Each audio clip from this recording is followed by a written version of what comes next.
Bueno, hola a todos. Ay, qué bonito verlos. Bienvenidos, bienvenidas a nuestra segunda sesión de Café entre Jóvenes Investigadores.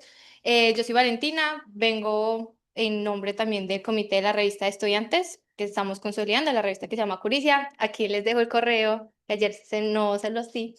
Y pues este evento principalmente se lo agradecemos también a los profes de investigación 2, la profe Paula y el profe Jorge Mario, porque pues queríamos como que las presentaciones que ustedes hacen en investigación, en traducción, se sigan mostrando, que hayan personas, que los demás estudiantes conozcan un poquito lo que se hace en traducción, que podamos seguir reflexionando de por qué es importante hacer investigación en traducción.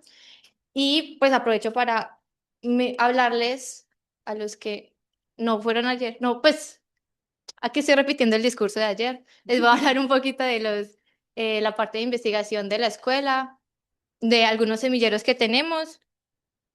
Voy a saltarme a los que tienden a ser más aquí en traducción, desde licenciatura. Tenemos el semillero de Litra, que lo coordina el profe Daniel Jaramillo. Entonces, si quieren que se reactive, le pueden escribir para ver qué intereses tienen. Tenemos el semillero de traducción, género y feminismo. Aquí se está haciendo un proyecto de traducción de testimonios. Chun, chun, chun. Tenemos el semillero independiente de investigación en estudios generales de traducción y terminología, que lo coordina la profe Adriana. Si no estoy mal, ella está ahorita tratando de volver a activar el semillero, entonces también pueden escribirle. Ah, ok, hay una reunión el viernes, ¿sabes a qué hora? No. Bueno, por si quieren. Está el semillero de conexión lusófona que coordina la profe Luanda, es uno de los más recientes, entre comillas. Tenemos Frasema, que lo coordina el profe Pedro. Aquí se hablan de varios temas: traducción audiovisual, lingüística de corpus. eh, sí. Viernes a las 10. Sí, no. En el 411, viernes a las 10. A las 10, por si quieren pasarse. Y aquí no está todavía. Hay un nuevo semillero de interpretación que lo coordina la profe, pues principalmente lo coordinan dos estudiantes del pregrado de traducción, y están apoyadas por la profe Laura, la profe Tatiana y el profe Alejandro Acevedo, que son como los tres profes que ingresaron al programa de traducción para ayudarnos como con la parte de interpretación. Ah, sí, sí, sí. Gracias. Y no, ya. Pues eso es. Sí, yo creo que ya con eso podemos iniciar las presentaciones. La primera es a cargo de Lorena, que se llama Más allá del texto, la imagen del traductor, poder y Dark Academy. Le doy aquí.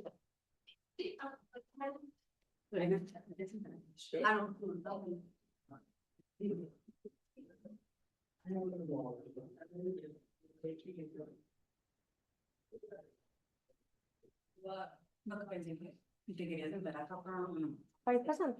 Ok, lo voy a la espalda a la cara. Cuello. O porque aquí todo acá. O me hago aquí. Más fácil. Sí. Listo. Aquí. Les estoy dando la espalda. No, para que te puedas revisar. Bueno, yo dejé esto acá. Te torna porque te lo comienzas por favor, Milena, ante mí.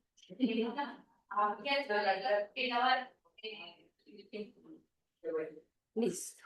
Bueno, entonces, buenas tardes a todos, espero que estén muy bien. Mi nombre es Lorena y les voy a hablar de mi proyecto, que para esta presentación decidí llamarlo Más allá del texto, la imagen del traductor puede editar academia.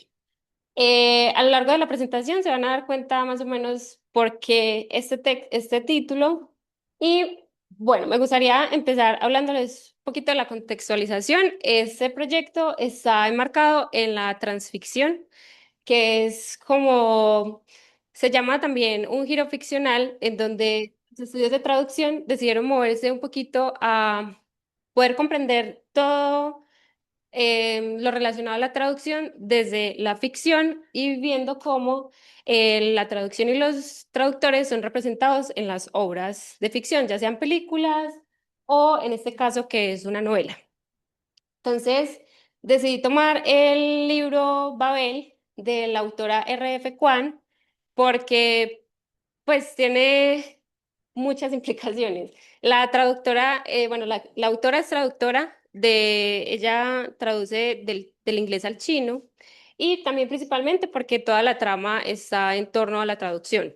Entonces, Babel es el nombre de un instituto en Oxford, en la universidad, en donde se hace traducción a través de un sistema de plata, en donde es un trabajo muy etimológico. Entonces se cogen dos pares, digamos dos equivalentes, en donde lo que se pierde en la traducción es lo que genera una especie de magia. Entonces, por ejemplo, había un caso de aligerar los paquetes que se enviaban, el sistema postal, y se unieron dos palabras, una del francés y otra del inglés, y lo que se perdía en la traducción era, bueno, la palabra, perdónenme mi pronunciación, pero viene de parcel y de parcel, que antes pues tenía ese significado de parcelas y en inglés fue tomando ese significado como de paquete.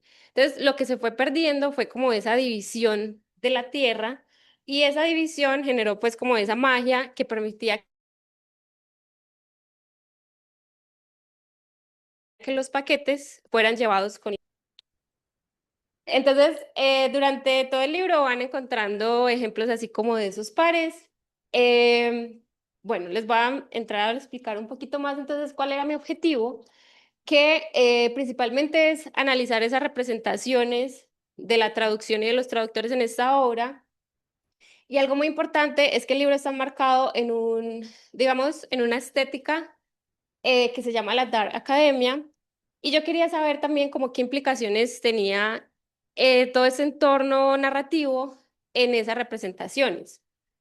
Y por último, algo pues que vi que no se da mucho en la transficción es de pronto analizar un poquito esa recepción pues como mirar qué piensa el público que leyó la obra y qué rastros se pueden dar de esas representaciones en lo que les queda pues a los lectores después de haber vivido como esa experiencia literaria. Entonces, en ese sentido, el proyecto está dividido en tres fases que van muy relacionadas con los objetivos específicos, que es primero identificar esas representaciones, en segundo lugar, extraer los elementos de la Dark Academia y por último, irme a la comunidad de YouTube, que son los booktubers, que son youtubers que tienen canales dedicados a libros para rastrear como qué quedó de esas representaciones en sus discursos al reseñar el libro. Entonces, en ese sentido, ya les hablé un poquito pues como del corpus, que fue la novela. Entonces, la novela está pues ambientada en Oxford, también como universidad, y dentro del siglo XIX, en donde estaba muy presente el tema del colonialismo y del imperialismo. Hay cuatro personajes que son los que van a ser los estudiantes traductores en ese instituto. Es como un Harry Potter, un Harry Potter de la traducción. Es muy interesante. Y lo particular es que estos cuatro personajes vienen de países que han sido o son interés del imperialismo, que entonces tenemos Haití, donde está Victoire, que es una chica haitiana, tenemos a Rami, que es un chico hindú, y por último, pues está Robin, que es el protagonista, que él es un chico chino, y por último está Letty, pero ella sí es británica. Bueno, y entonces para eso decidí coger tres videos. Inicialmente el corpus multimodal era de 20 videos, pero haciendo pues como todo el rastreo, veía que no había como gran presencia, como que no me estaba dando mucha información. Y algo muy curioso fue que, bueno, no mencioné que mi interés también estaba en cubrir las tres lenguas, entonces el español, el inglés y el francés en las reseñas. Entonces, curiosamente, en francés no había muchos videos cortos y me encontré con un video que eran tres chicos, pues dos chicos y una chica, que era como un club de lectura, que eran más largos y en este tipo de formatos había mucho más porque era más conversacional. Entonces, cada uno mostraba su opinión. Entonces, reduje el corpus a tres videos y todos tienen pues como una duración de hora y 50, casi 2 horas. Bueno, entonces, dentro pues del marco conceptual, ya les hablé un poquito de la transficción y la Dark Academia, se las voy a mencionar así súper rápido. Entonces, es una estética que surgió a partir de el tiempo de la pandemia, donde se empezó a idealizar un poquito la educación. Entonces, está muy ambientada en esa educación clásica, se valora mucho todo el tema del conocimiento, las lenguas, principalmente el griego y el latín. Y esto pasó mucho como al entorno de la literatura. Y principalmente yo me enfoqué en esta teoría que es del Schoolhouse Gothic, que es más bien como una crítica que también ha recibido mucho la Dark Academia porque esa idealización deja por fuera todo el tema del colonialismo. Y pues, se valoran muchas cosas que en esa época, digamos que invisibilizaba muchos derechos en la educación. Entonces, en esta Schoolhouse Gothic se habla de unos elementos que hacen, pues, como que tienen como esa crítica, que entonces hay como la creación de un monstruo, una maldición, la trampa, la paranoia y la violencia, que eso se los va a mostrar un poquito más como el resultados.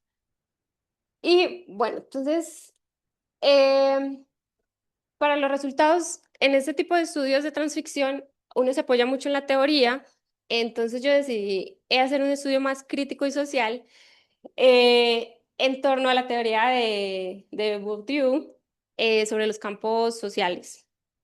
Entonces, básicamente lo que yo analicé era la traducción como un campo en donde hay una lucha de poderes. Y aquí se ve muy claro porque si se ve en este fragmento del libro, la traducción gira en torno al imperio. Entonces, es simplemente para enriquecer el imperio y todos estos proyectos mágicos facilitan ese imperio y la colonización y todo el tema del esclavismo, donde también pues los que se benefician principalmente son pues como los militares y también hay una trata de esclavos.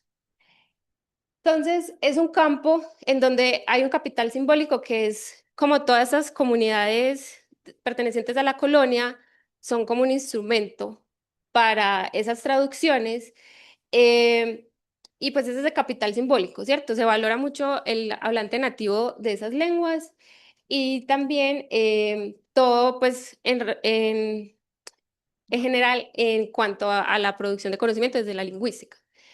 Entonces tenemos pues como conceptos muy desde la teoría de Bourdieu, donde está el hábitus, el iluso y la herejía. En este tipo de géneros literarios, que es la Dark Academia, hay algo que es como las sociedades secretas. En este libro había una sociedad que se llamaba Hermes, que ellos se robaban esas barras de plata para beneficiar el pueblo. Era como un Robin Hood. Entonces ellos representan como esa herejía en el campo, son personas agentes que no están de acuerdo como con esas reglas de juego. El iluso hace referencia como a lo que es valioso para pertenecer a ese campo. Y en este caso, el imperio les ofrece privilegio y poder económico también a los traductores. El hábitus ya es como esas disposiciones incorporadas, que es todo el tema pues del manejo de las lenguas. Y, bueno, entonces dentro de la Dark Academia, las tres conclusiones están en cómo la maldición tiene que ver como con todas esas estructuras y herencias del pasado eh, que forman ahora pues como el campo. Entonces, simplemente entonces toda esa erudición que trae esa nostalgia en la Edad Academia está cubierta pues por el colonialismo, que simplemente es como un tema de explotación. La trampa tiene que ver como con esas estructuras sociales y físicas y esto genera como una paranoia y como toda esa desintegración de la identidad de los traductores que los llevan por último a la monstruosidad, que ya es como todo el tema de la revolución. Y bueno, finalmente dentro del tema de la recepción, pues también fue muy interesante ver que obviamente ellos no iban a hacer pues un análisis con la teoría de los campos, pero sí es muy interesante ver que ya reflexionaban sobre la traducción.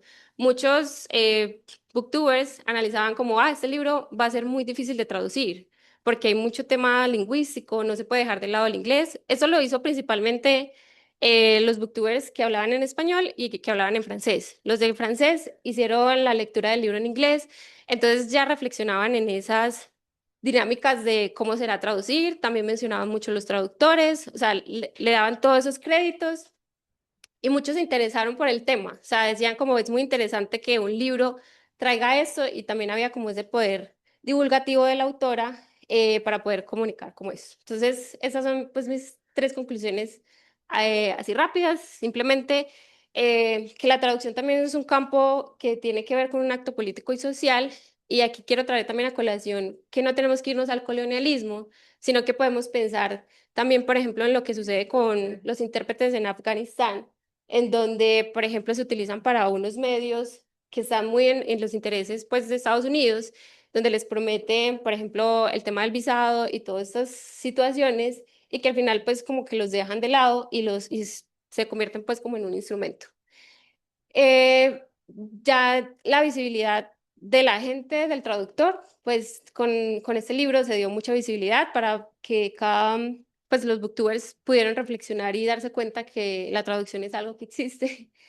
Y bueno, ya todo el tema de la subjetividad de la novela, pues permite seguir investigando mucho más. Pues el libro tiene mucho, mucho material para explotar y pues así fue como a grandes rasgos la investigación. Muchas gracias.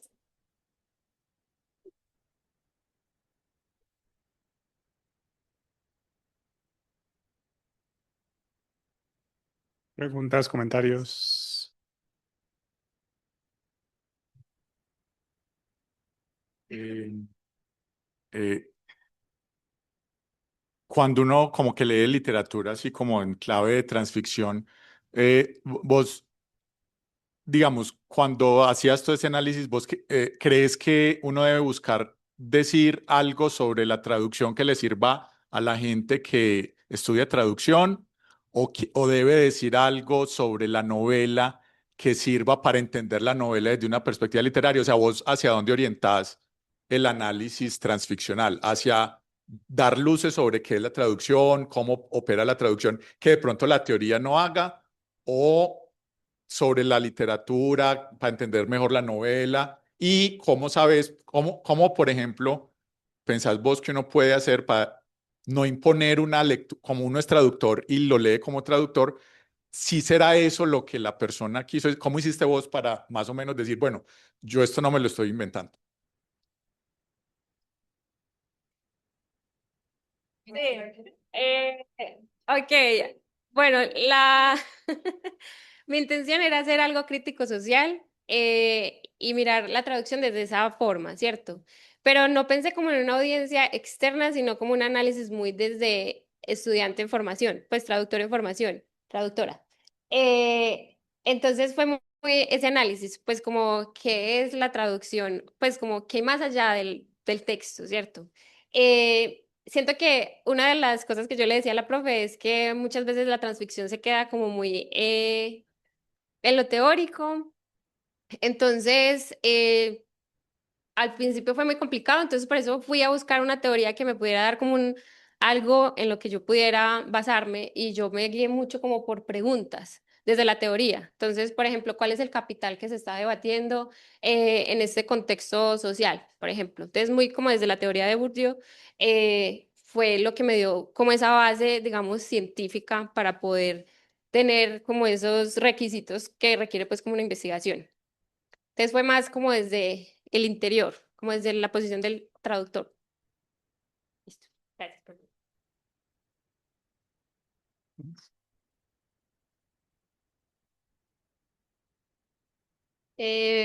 Gracias, Lorena. Ahorita vamos a tener la presentación de Natalie, que ya también se mete con los temas de literatura y de traducción.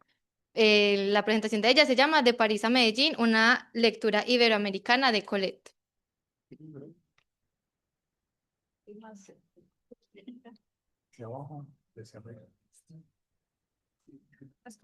Sí, yo creo que sí.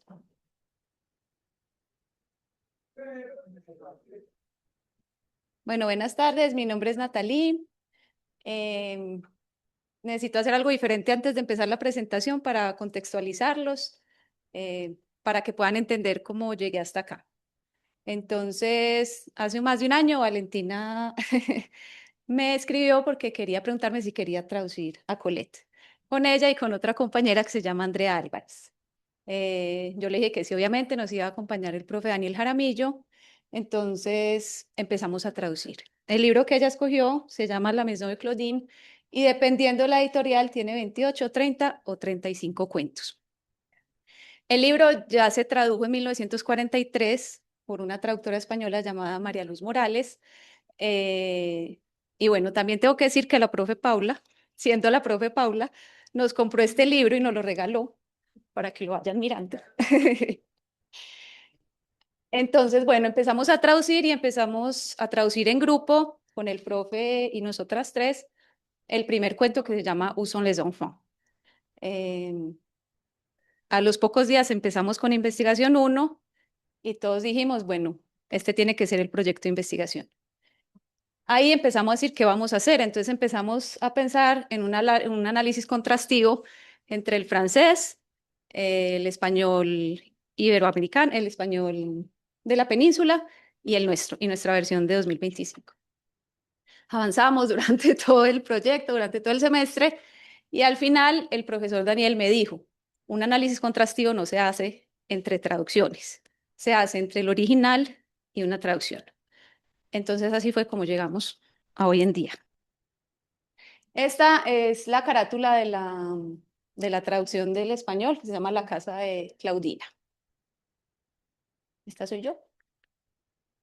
Bueno, el nombre hoy en día de la investigación es Análisis contrastivo de los elementos relevantes de la traducción española 1943 del cuento Epitaph de la escritora francesa Colette 1922 para la elaboración de una retraducción. Entonces, además de cambiar el nombre y un poquito el enfoque de la investigación, también cambié el cuento, porque el primer cuento lo estábamos traduciendo entre todos, entonces aquí escogí uno que yo estaba traduciendo, que yo estaba trabajando. Se llama Epitaph, Epitafios. El objetivo general es analizar los factores léxicos, las características diacrónicas y diatópicas y las decisiones traductológicas que justificarían la retraducción al español colombiano del cuento Epitaph de Colette. Ahorita les cuento también cómo llegamos a estos. Sí. Bueno, el marco teórico también tiene un poquito de todo. Tiene la traducción literaria y por qué es importante retraducir. Hablo también de Colette, obviamente como escritora y como mujer. Y hablo de la traducción, o sea, de las diferencias que hay entre el español peninsular y el nuestro, y sobre todo de la diferencia de una traducción que tiene 82 años entre una y otra. Entonces acá les traje dos diapositivas. Esto lo escribió Berman, que es un teórico francés, y él dice que no existe la traducción. O sea, que uno siempre puede retraducir, que siempre hay opciones de hacer una traducción, entonces que uno no puede decir, ah, la traducción de María Luz es la traducción de ese libro, o la traducción de nosotros es la traducción. Entonces, me voy a ir por ahí para justificar la retraducción. Berman es mi amigo, sí. Acá también Berman, pero con otros amigos, dice que las traducciones envejecen, entonces que también es importante hacer unas nuevas por razones comerciales y también por el recibimiento en la cultura. No es lo mismo el cuento del 43 que llegara hoy al cuento que nosotros estamos traduciendo. Entonces, esos son motivos importantes también para retraducir. Bueno, Colette, con sus gaticos. Colette nació en 1873, fue una mujer avanzada para su época, aunque se casó joven con un señor un poquito regular. Él es un poquito irregular, él escribía y se dio cuenta que ella también sabía escribir y la primera obra salió a nombre de él. Entonces, por eso digo que un poquito regular. Luego se separó de él y tuvo una vida muy feliz. Em, el libro que nosotros tenemos es escrito por ella, pues aparece ella como escritora. Luego está María Luz Morales, también una mujer maravillosa. Nació en 1889, sabía catalán, sabía gallego, sabía inglés, sabía francés, sabía español. Periodista, traductora, no solo trabajó con Colette, tradujo muchísimas obras.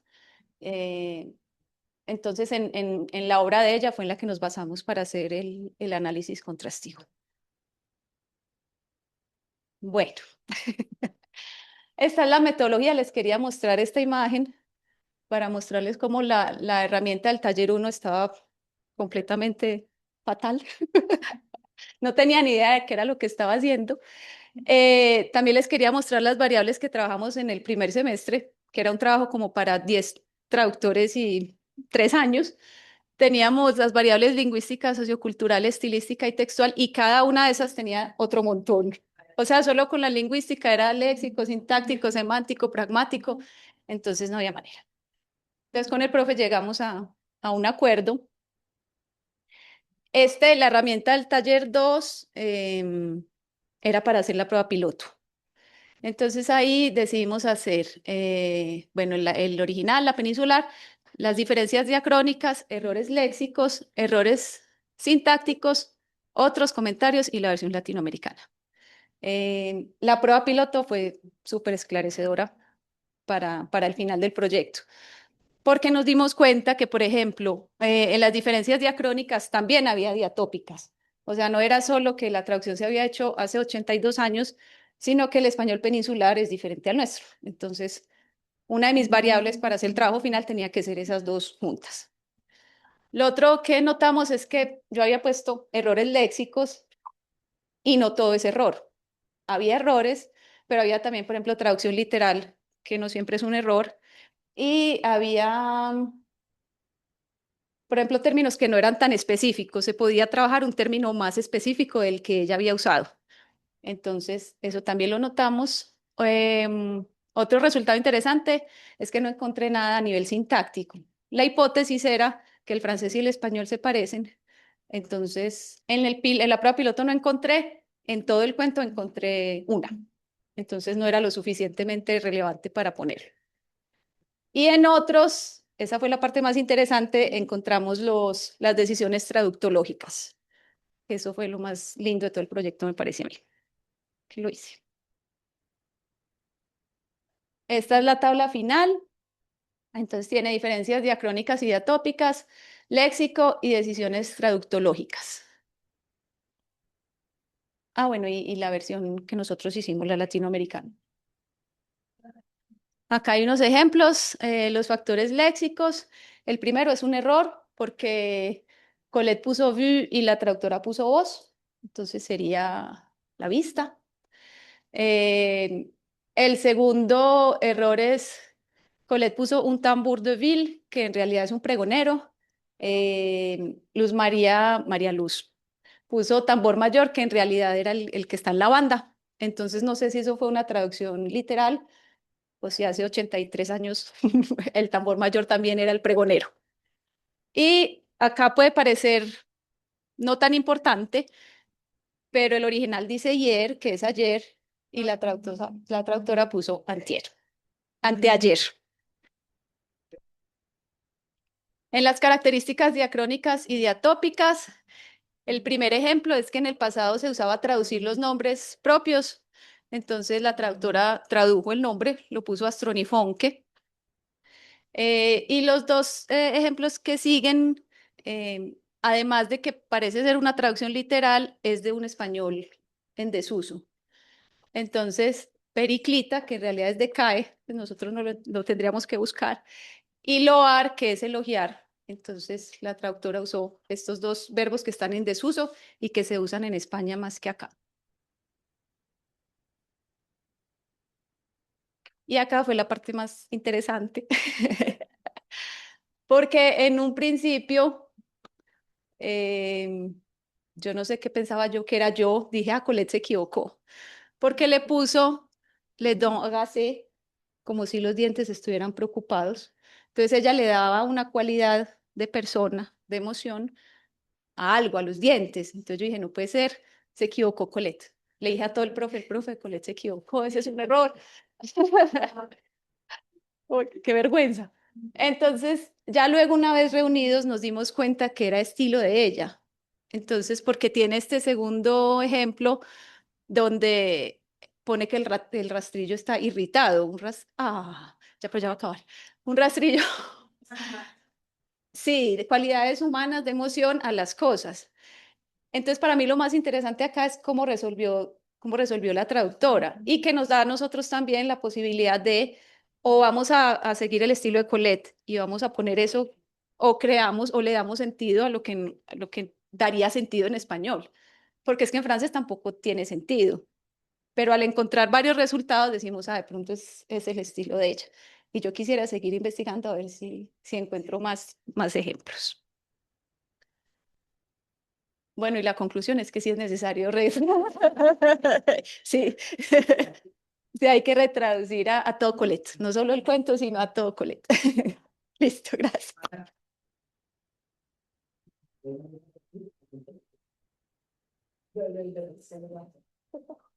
Sí, después que eres un profe, no, imagínate.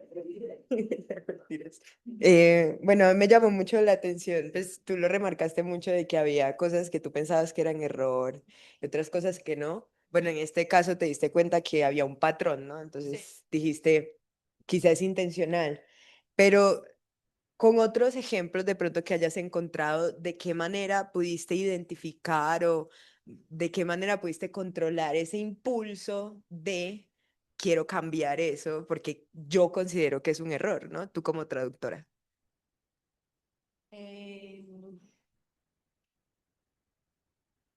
No, mejor no, No, no, me quedé pensando que eso, pues era sobre todo en esa parte del estilo, que yo pensaba que estaba equivocada. Y también con decisiones de María Luz, que la criticaba como de entrada y luego decía, no, pues es que eso hace 83 años estaba muy bien, porque luego tendría yo que cambiar, pues, o sea, podemos hacer una versión diferente, pero no es un error, pues ella lo estaba haciendo, sí.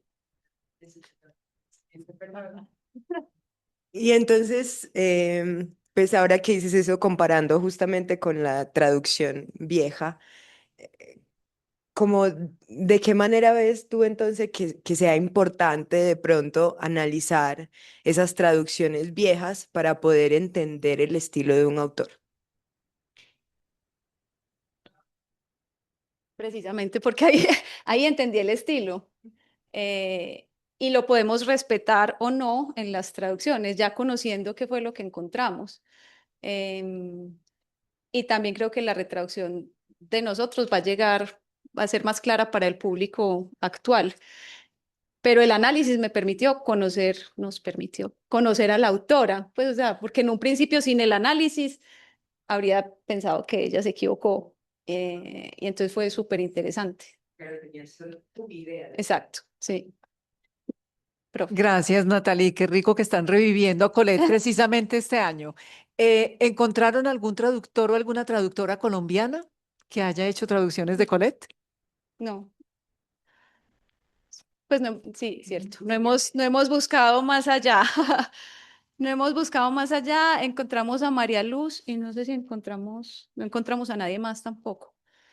Entonces, No, yo he visto todas las traducciones que aparecen en prensa. Yo estoy segura que en periódicos en Argentina, en Chile, seguro que hay traducciones de Colette, porque Colette es muy, muy importante para ciertos movimientos de mujeres.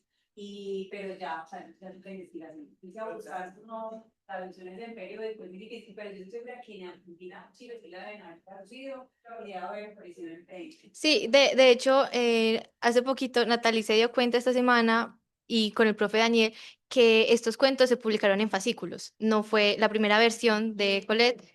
No, en los Matan. No, los de Colette. Y luego, ajá, y ya la última versión en la que ella ya, que desde una postura de la edición crítica, podemos decir que es como la voluntad de la autora, que es la última que ella revisó muy poco antes de que falleciera, que es como la que también estamos tomando.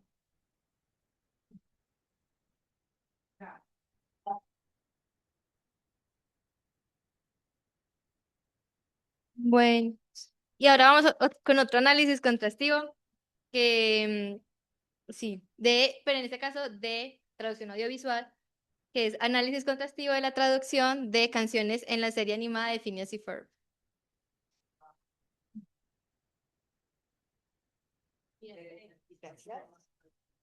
Sí, sí. Por favor, contrólate. Ok. Bueno. Listo. Bueno, buenas tardes para todos. En este momento les vamos a presentar un análisis contrastivo de dos canciones de la serie Phineas y Ferb. Por aquí también teníamos a nuestro compañero Daniel, pero lastimosamente no pudo venir, pero se las quedó viendo. Sí. Bueno, como introducción, elegimos Phineas y Ferb porque es una serie que tiene demasiadas canciones, prácticamente en cada capítulo hay una canción, entonces quisimos como que destinar el análisis a estas canciones y a la traducción audiovisual.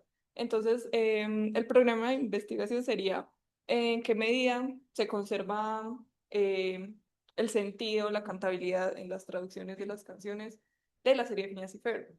Los objetivos es como evidenciar qué prioridad le dieron los traductores a la hora de traducir estas canciones, o sea, a qué le dieron prioridad cuando tradujeron esto, qué fue lo que más conservaron o qué sentido se perdió. Bueno, voy a repasar un poquito por encima el marco teórico. Nosotros tomamos como principalmente la teoría de Peter Lowe, que nos decía como 5 principios los cuales teníamos que tener en cuenta para traducir una canción. Entonces eso lo sumamos también para el análisis. El que decía, tenemos primero la cantabilidad, que es uno, o si no el más importante, que es básicamente que la canción sí sea cantable precisamente, que la canción pueda ser recordada, pueda ser fácil de cantar, que la gente no quede como, ay, sino que la gente pueda cantarlo. ¿Cómo se analiza eso? Básicamente analizando si las sílabas finales de cada canción terminaban igual. Y existen las sílabas abiertas o cerradas. Ahorita vamos a mirar un poquito más al respecto. También tenemos la naturalidad, que es el segundo más importante, que es básicamente que no haya ninguna construcción como arcaica, que no siga los patrones normales sintácticos, que no tenga un orden lógico. Si se cumplen todas estas cosas, entonces sabemos que no es natural. Pero sí, entonces podemos decir que es natural. También tenemos el ritmo, la rima y el sentido, que aunque también son muy importantes en la traducción de las canciones, y uno podría pensar que son los más importantes porque uno al escribir una canción es como en lo que más piensa, realmente, según Peter Lowe y según lo que nosotros también encontramos, es a lo que menos se le pone atención en las traducciones. Bueno, la metodología.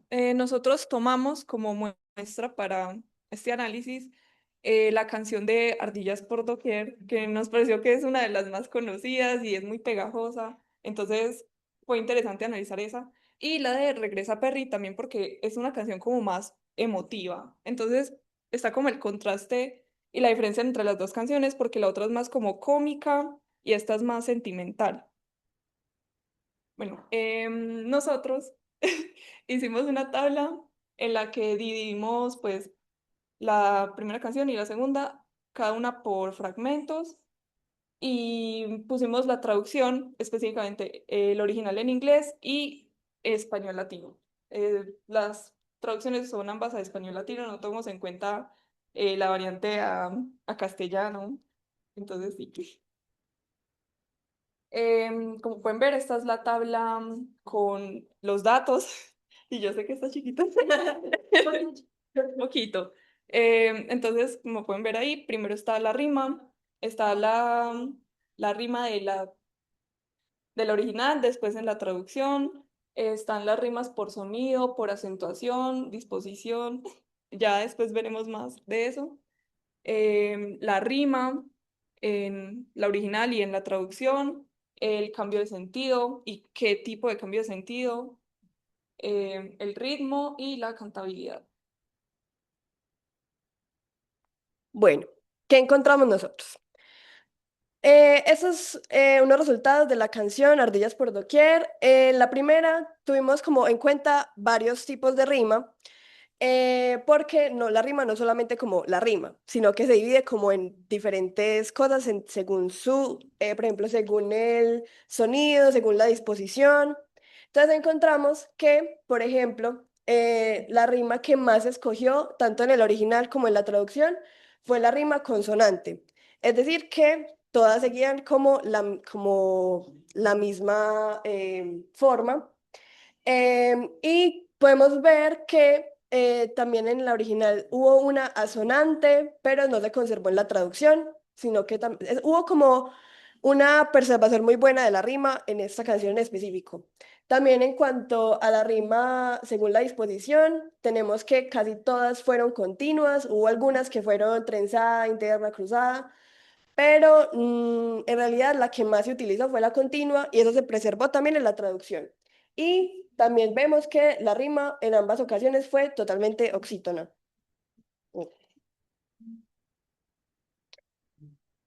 Bueno, en el apartado del ritmo, aquí lo que tomamos en cuenta fue el número de sílabas de cada estrofa.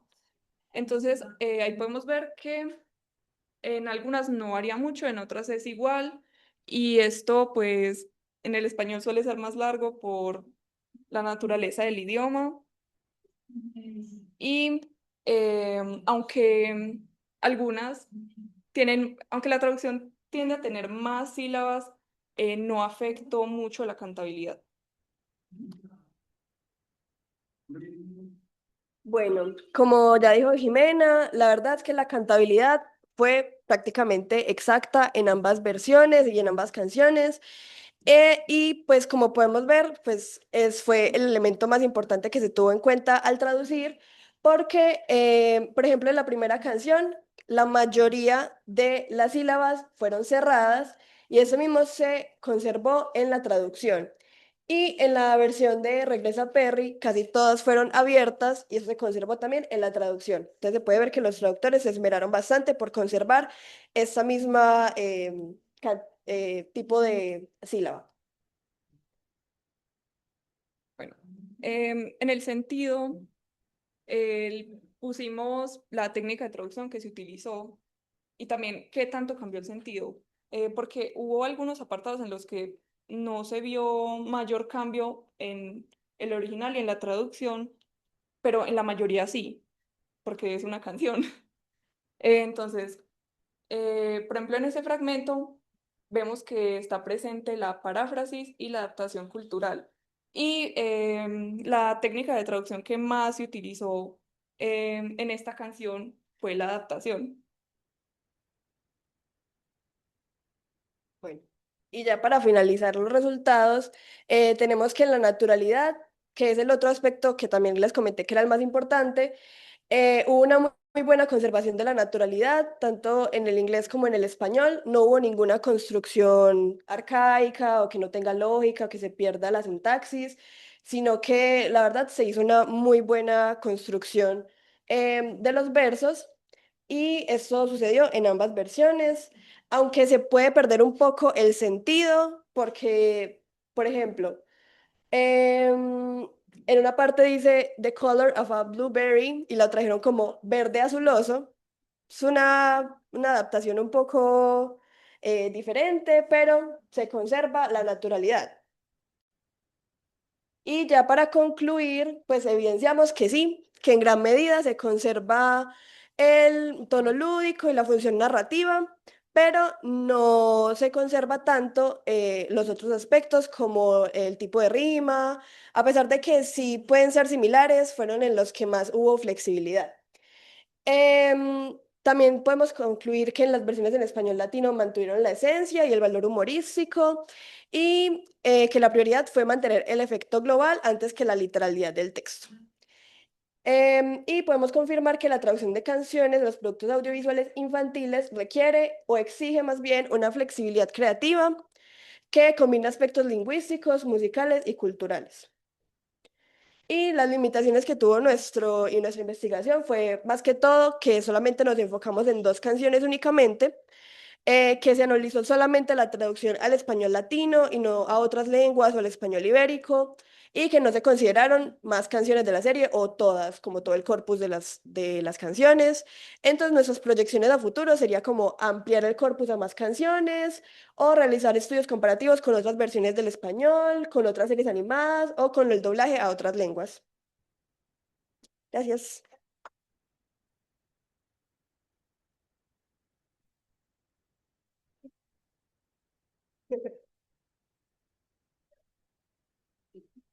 ¿Preguntas, comentarios? Sí, sí, yo tengo una, pues dado que esto es una traducción audiovisual, ¿cómo creen que influyó la parte, el canal visual en las traducciones? Porque, por ejemplo, en la charla que vimos de ayer de Hércules, había una parte en que el objeto que mencionaban no tenía como relación con la traducción, con el doblaje.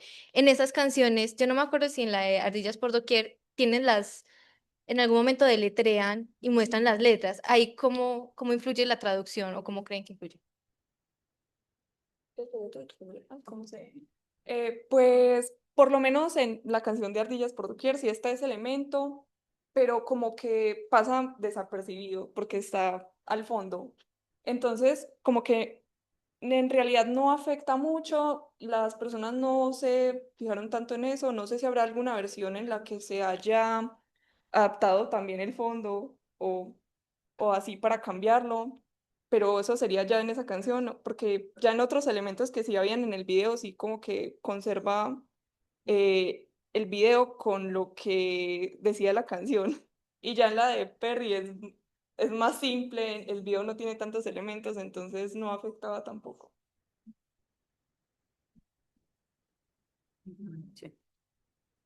Buenas. Les pregunto si, pues teniendo en cuenta los elementos que dijeron que era algo lingüístico, cultural y musical, los elementos que había que tener en cuenta para la traducción de estas canciones, investigaron algo sobre la persona que realizó la traducción, si tenía pues calidades de músico en este caso. No investigamos mucho sobre la persona como tal, pero sí sabemos que en la serie de Phineas y Ferb no hay un solo traductor, sino que hay como un equipo de traducción. Entonces no es tan fácil como rastrear precisamente quién hizo eso, sino que es como más como el equipo de doblaje. Pero como la serie Phineas y Ferb es un musical precisamente, todos los capítulos tienen canciones, entonces sí hay como un enfoque muy, muy fuerte en la traducción de las canciones. Y yo quiero preguntar, ¿cómo encontraron a Peter Lowe? Porque él es de los pocos que ha trabajado la traducción de canciones y los pocos que escriben sobre traducción de canciones siempre se refieren a él. Sí, precisamente por eso nosotros encontramos como otros estudios que eran muy similares al nuestro, que también eran sobre la traducción de canciones, así fuera de series animadas o en general de canciones. Y la mayoría mencionaban a Peter Lowe y al principio de Pentatlón. Entonces, precisamente nos fuimos como a esa fuente porque dijimos, es importante, es como el marco teórico que debemos agarrar. Gracias.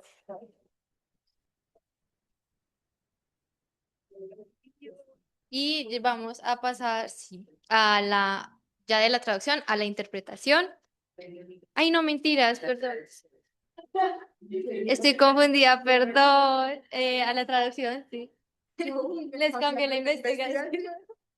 Está a cargo de Sebastián, Tashari, Tamara y Sara. Tamara nos va a acompañar de manera virtual. Las Ya está. personas que están conectadas, cuando quieran hacer preguntas, simplemente abren el micrófono para que lo sepan. Bueno, aquí los dejo, ahí tienen el libro. Eh, bueno, buenas tardes. Pues ya Vale nos hizo como una introducción, pero pues nuestro estudio es un poco menos divertido que los que acabamos de ver, pero es sobre la situación actual de la traducción profesional en Colombia, una revisión de la legislación. Pues como ya mencionaron quiénes son mis compañeros, vamos a comenzar entonces con Tamara. Tamara, ¿nos puedes hablar para ver si te escuchamos? Hola, Eso, ahí está, sigue. bueno, como tabla de contenidos tenemos en primer lugar la introducción, en segundo lugar el marco teórico y los antecedentes, en tercer lugar la metodología, luego los resultados y por último las conclusiones. A manera de introducción, pues les diré que nuestro proyecto de investigación busca definir el estado legal actual de la traducción profesional en Colombia y que parte de la premisa de que a pesar de ser tan fundamental en un mundo tan globalizado, la traducción también es considerada como una profesión invisible y marginalizada no solo social, sino también legalmente en Colombia y que esto genera una desprotección para el traductor. Em, Como preguntas de investigación tenemos la pregunta general, que sería ¿cuál es la situación actual de la traducción profesional en la legislación colombiana?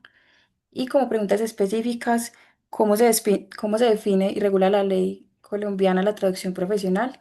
Y a partir del análisis de las leyes colombianas, ¿qué retos y necesidades principales son identificables en la legislación sobre la traducción profesional en Colombia?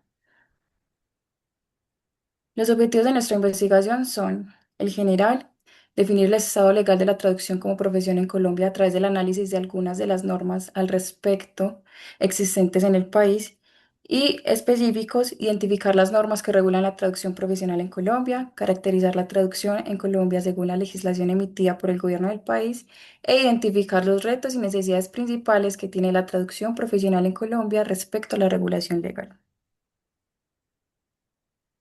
Bueno, en el marco teórico, entonces lo primero que tendríamos es la traducción profesional. Escogimos exactamente el término traducción profesional para diferenciarlo de la traducción aficionada. Ahorita vamos a leer una definición de traducción profesional que fue la que utilizamos en nuestro proyecto.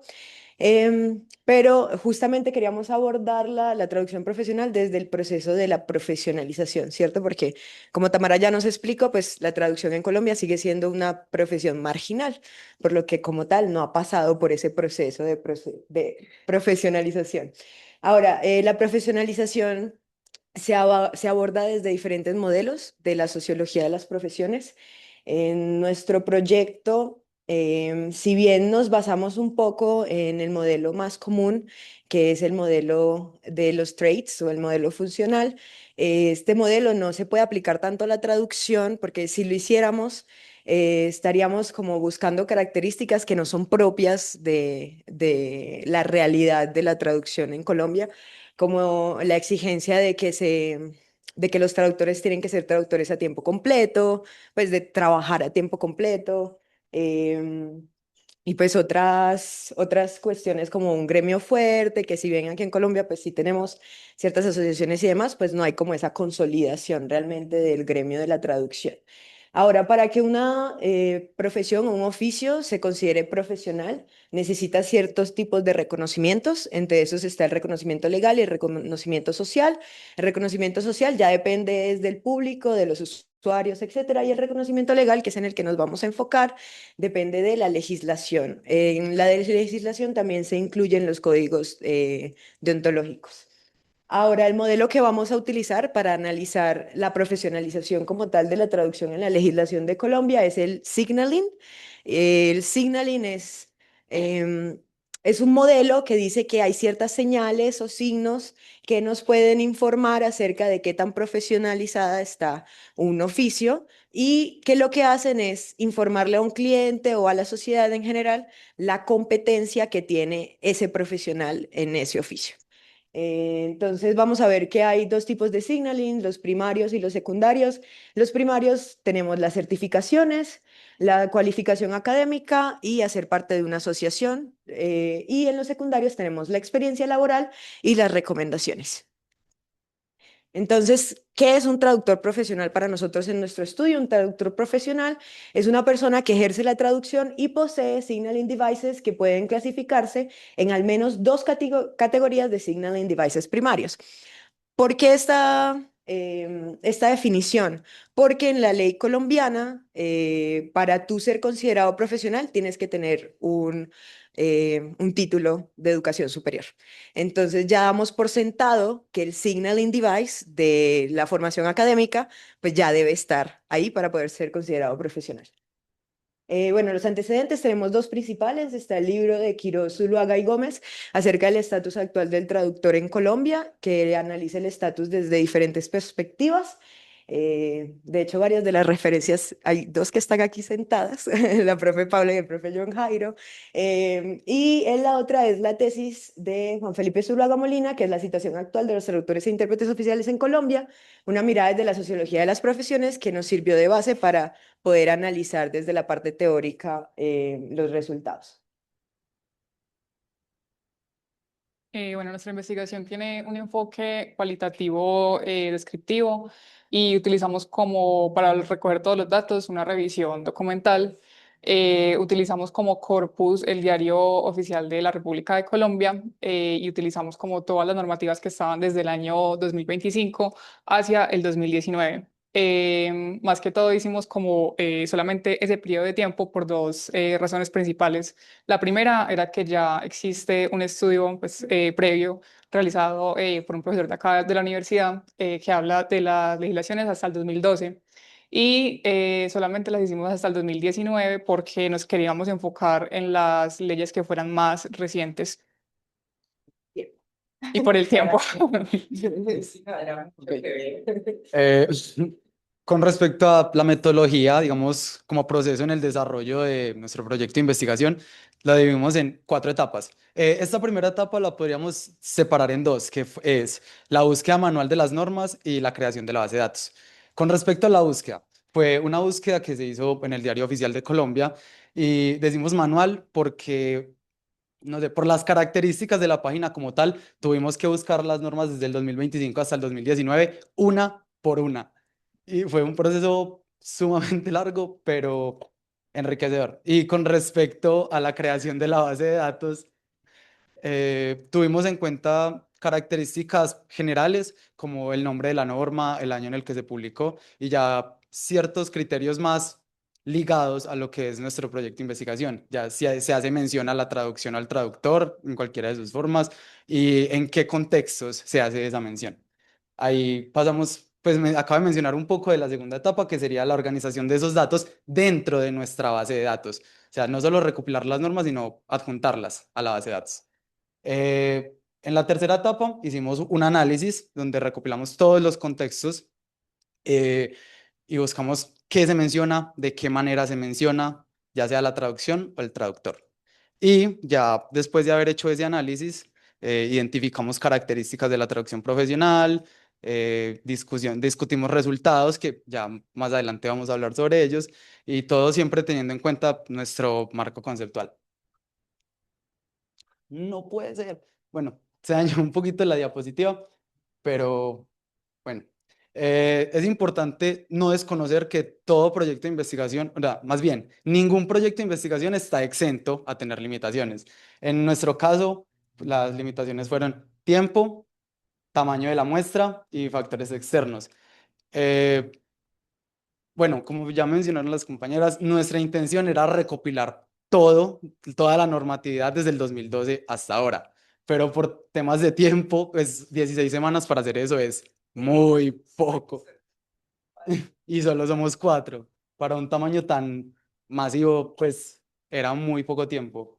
Y con el tema de los factores externos, bueno, para nadie es un secreto, la gran mayoría de los que estamos aquí presentes y en la reunión somos estudiantes, tenemos ciertas responsabilidades académicas fuera de la investigación, algunas responsabilidades laborales, entonces eso también fue una limitante para el alcance tan ambicioso que teníamos con esta investigación en un principio. Bueno, ahora vamos a ver algunos resultados. Primero vamos a hablar de los resultados de manera general y luego vamos a hablar de algunos específicos. En total, nuestra base de datos, o nuestro corpus tenía 85 normas del 2025 al 2019, de las cuales 38 eran leyes, 33 decretos y 10 resoluciones. Em, Vamos a hablar entonces en general del corpus. Los resultados que obtuvimos es que como tal no hay una legislación específica para la regulación de la traducción profesional, pues eso corrobora lo que ya habíamos investigado antes en los antecedentes. No se diferencia para nada entre traducción y traductor e intérprete e interpretación. De hecho, el término interpretación e intérprete se encuentra bastante relegado en la legislación porque se utiliza traducción y traductor en general para todo proceso, ya sea de traducción o de interpretación. Como pueden ver, bueno, ahí no se ve, pero este 84% son la cantidad de normas del corpus en las que solo está la palabra traducción. Entonces, eso pues nos deja ver que pues la existencia de la traducción en la legislación es más instrumental, es más porque se necesita para un proceso, porque hay que adjuntar una traducción de un documento para algo, etcétera, etcétera. Y también hay una gran inconsistencia terminológica, incluso con términos como traductor oficial, que a veces es traductor oficial, a veces es traductor público, a veces es traductor certificado. Entonces hay como una inconsistencia muy grande ahí en general. Ahora vamos a ver algunos resultados específicos que nos parecieron interesantes. Este es el primero y es que fue la primera definición de traducción que pudimos encontrar en la legislación. En los estudios anteriores tampoco se había encontrado como una definición como tal y es en una resolución del 2018 que ya la derrogaron, que de hecho ahorita vamos a ver el que la derogó, y nos dan una definición muy general, que es expresar en una lengua lo que está escrito o se ha expresado antes en otra. Entonces, de nuevo, también hay como esa ambigüedad entre la traducción, es traducción por la parte escrita y vamos a asumir que lo expresado se refiere a la parte oral. Entonces, de nuevo, están hablando de traducción e interpretación. Otra cosa como muy interesante acá es que pues reconocen como que el Ministerio de Relaciones Exteriores no tiene esa competencia para poder decir si una traducción está bien o no, lo que nos pues dice que para poder hacer una traducción y juzgarla pues se debe tener al menos algún nivel de experticia.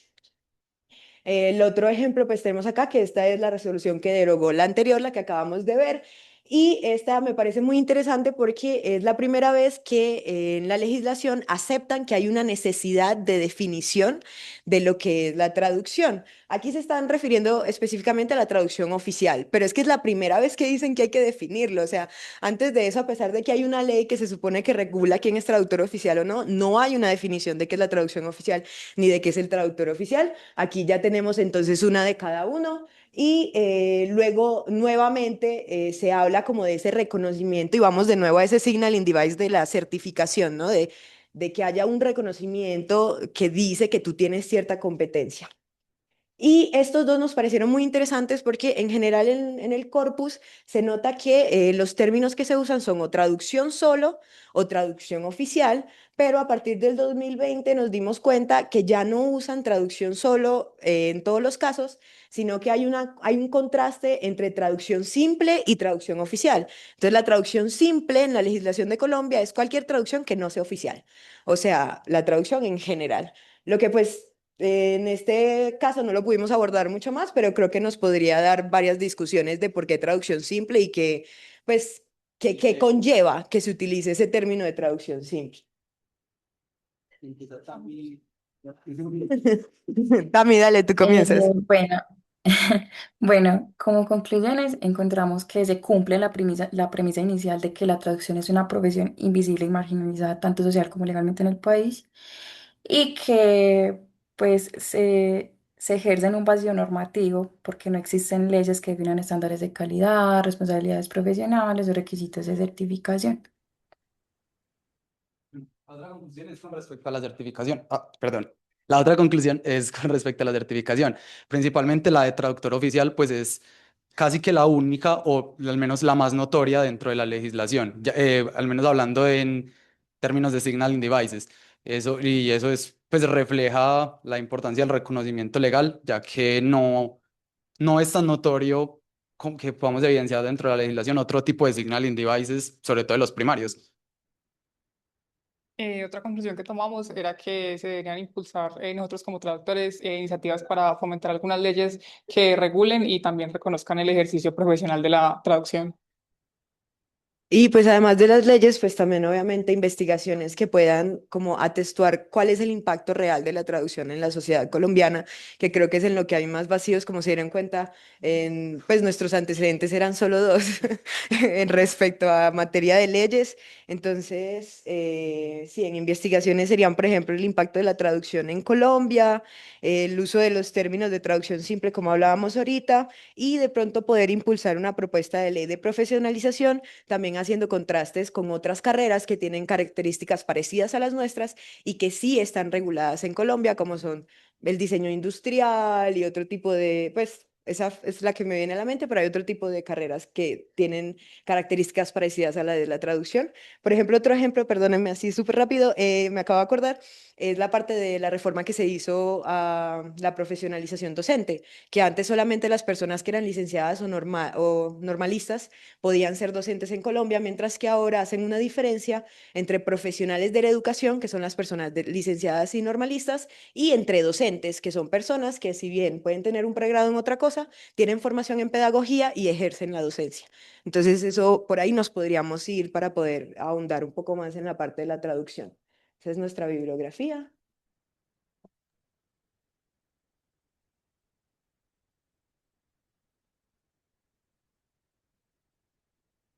¿Preguntas? ¿No? No, Tacharit, bueno, no, sí. ¿De dónde tomaste esa definición o dónde tomaron esa definición de Traducción traductor profesional. profesional? Y si cuando estaban leyendo esas leyes no necesitaban como un abogado ahí al lado. Pues yo diría que realmente no, porque si se dan cuenta los contextos en los que usan como la palabra traducción, traductor y eso, son como muy específicos y no necesariamente necesitan como tanta interpretación desde la parte legal. Y la definición realmente la construimos nosotros, porque como estábamos busque y busque que cómo definirlo y demás, lo que hicimos fue tomar el marco teórico y construirla desde ahí. Es una definición propia.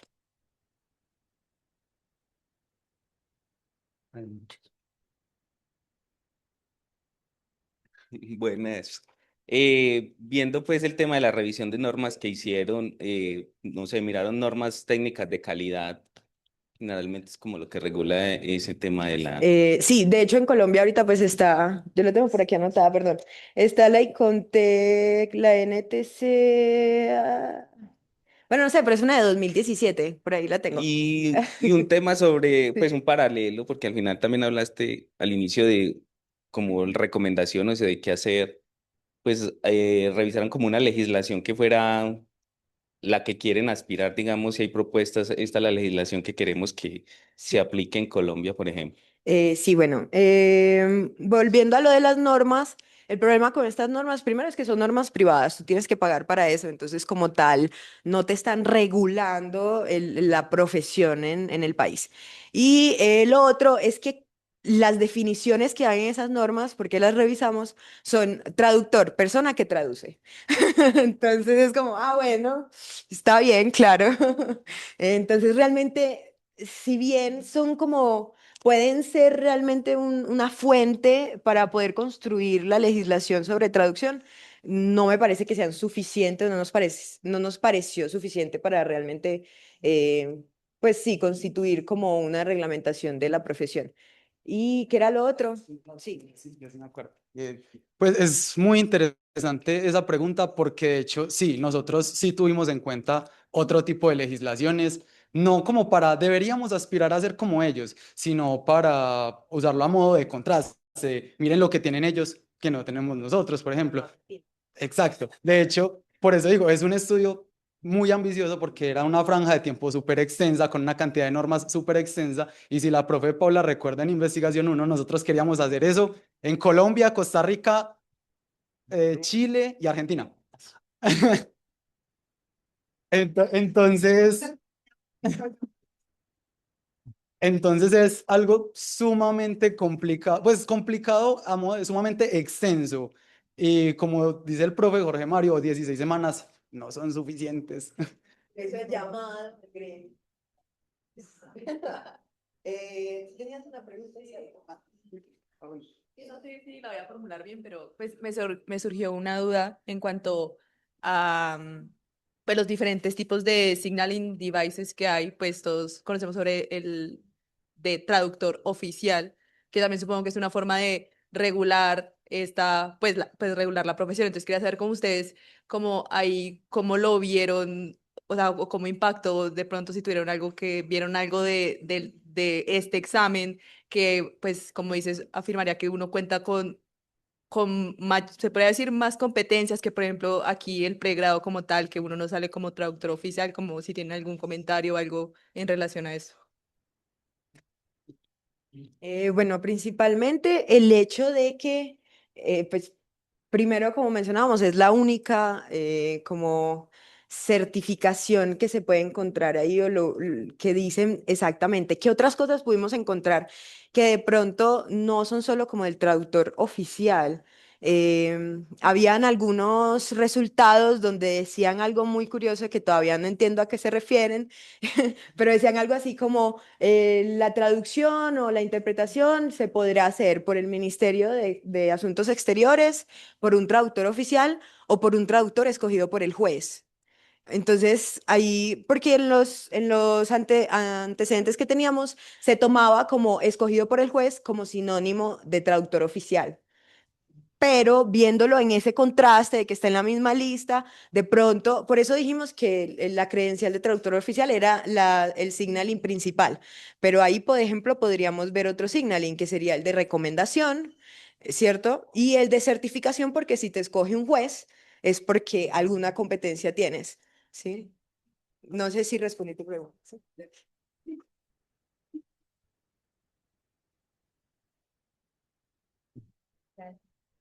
Y ahora sí vamos a pasar a la interpretación, que es un análisis entre la IA versus el humano, interpretación de plenarias del Senado, con las dos chicas que están coordinando el semillero de interpretación, por si se antojan.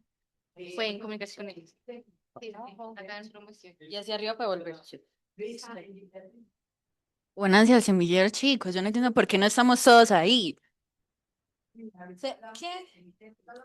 Yo estaba virtual. No, porque lo estaba haciendo la compañera. Bueno, ya no hay tiempo. Tangerine nos quitó un minuto. Literal, Tangerine nos quitó todo. No, pues dejemos esto para otro día. Esto se mueve así. Ah, no, pero devuélvelo. Lo dañamos. Listo, arreglamos. Bueno, buenas tardes a todos. Somos Sara y Luisa y nuestra investigación en este caso trató sobre un análisis comparativo en la traducción de una de las plenarias del Senado por parte de un intérprete humano y de un intérprete automático. Consideramos que esta investigación analiza una pregunta o un tema central en la profesión para nosotros. Y es la pregunta si la interpretación automática en este momento puede replicar la precisión y la sensibilidad contextual en el contexto de discursos político-jurídicos. Bueno, en este caso partimos de un caso real, que son las plenarias del Senado colombiano. ¿Por qué? Porque es un espacio en donde el lenguaje jurídico también se mezcla con una carga política, con una carga ideológica, también con carga cultural. Y es aquí donde la terminología en este tipo de contextos jurídica no requiere solo una equivalencia técnica, sino que también requiere una comprensión del contexto político que enmarca el escenario en sí. Entonces, nuestro análisis general, no tan duro, nuestro análisis general para este trabajo de investigación, pues era la comparación de la interpretación humana y automática de una plenaria del Senado colombiano. Queríamos identificar la terminología específica de este tipo de discursos. Queríamos también determinar las decisiones en tanto a la terminología por parte de ambos intérpretes y finalmente queríamos compararlos. Ya, siguiente. Hablando de nuestro marco teórico, pues se fundamenta en 3 pilares. El primero es que vemos la interpretación jurídica como un acto especializado. Según Hale y Gill, pues la interpretación jurídica no requiere simplemente la transposición de un término de una lengua a otra, sino que también requiere el entendimiento profundo de este caso, en este caso del derecho, del registro formal, del contexto de las instituciones nacionales. También vemos la terminología jurídica como problema en tanto equivalencia. Según Prieto de Ramos y también según la Comisión Europea, em, los sistemas jurídicos tienen órganos, tienen conceptos, tienen instituciones que no tenemos que alejarnos del hecho de que no tienen un equivalente directo en otro idioma. No suele tener equivalente directo, por ejemplo, en otro sistema jurídico. Pueden ser del mismo idioma, ¿cierto? Entonces, para eso, como nuestro análisis es meramente terminológico, decidimos que necesitábamos dividir en 3 subcategorías la terminología. Lo dividimos en terminología jurídica general, institucional y con arraigo cultural. Finalmente, pues se ve que Wang y Fantinoli miran la IA como una herramienta, no como un sustituto, pues creen que presenta una similitud semántica, pero no pragmática. Entonces quisimos poner esto a prueba. Y para esto, bueno, como ya les había mencionado, seleccionamos un fragmento de 10 minutos de la plenaria del Senado el 22 de octubre del 2025 con 3 senadores, Iván Cepeda, Alirio Barrera y Edwin Fabián. Bueno, un tema muy importante, cómo seleccionamos nuestro corpus. Si algo teníamos claro es que queríamos un escenario que pudiera garantizarnos la presencia constante de este tipo de las 3 categorías de terminología jurídica que les mencioné. ¿Para qué? Para poder analizar ampliamente y de manera más cómoda la capacidad de resolución por parte de ambos intérpretes. Bueno, ¿y quiénes fueron entonces nuestros intérpretes? Para la interpretación humana fue Tatiana García, que es docente de interpretación consecutiva y de textos jurídicos aquí en la Escuela de Idiomas, y también es profesional en temas de paz, de migración, ha trabajado en organizaciones de derechos humanos y es intérprete experta en consecutiva y comunitaria. Y para la interpretación automática utilizamos Wordly AI, que es una herramienta de inteligencia artificial que propone servicios de interpretación simultánea. No, pero tiene prueba. Abusamos de la prueba. Como 10, tiene 10 minutos de demo. Cada día, cada día. Nos tomó un año. Bueno, eso por parte de la selección de corpus. Después, para el análisis en tablas, analicemos 4 puntos: la precisión, el registro, la claridad y la consistencia. Revisamos ambas herramientas. Y bueno, lo medimos a través de una escala de Likert, del 1 al 5. Los resultados. Uy, esperen. Acá está. Resultados y análisis. Entonces, realizamos un discurso de más o menos unos 10 minutos, ya que estábamos un poco limitados en la prueba. Pero, no, a Tashari no le sacaron eso. Te demoraste, Dios mío.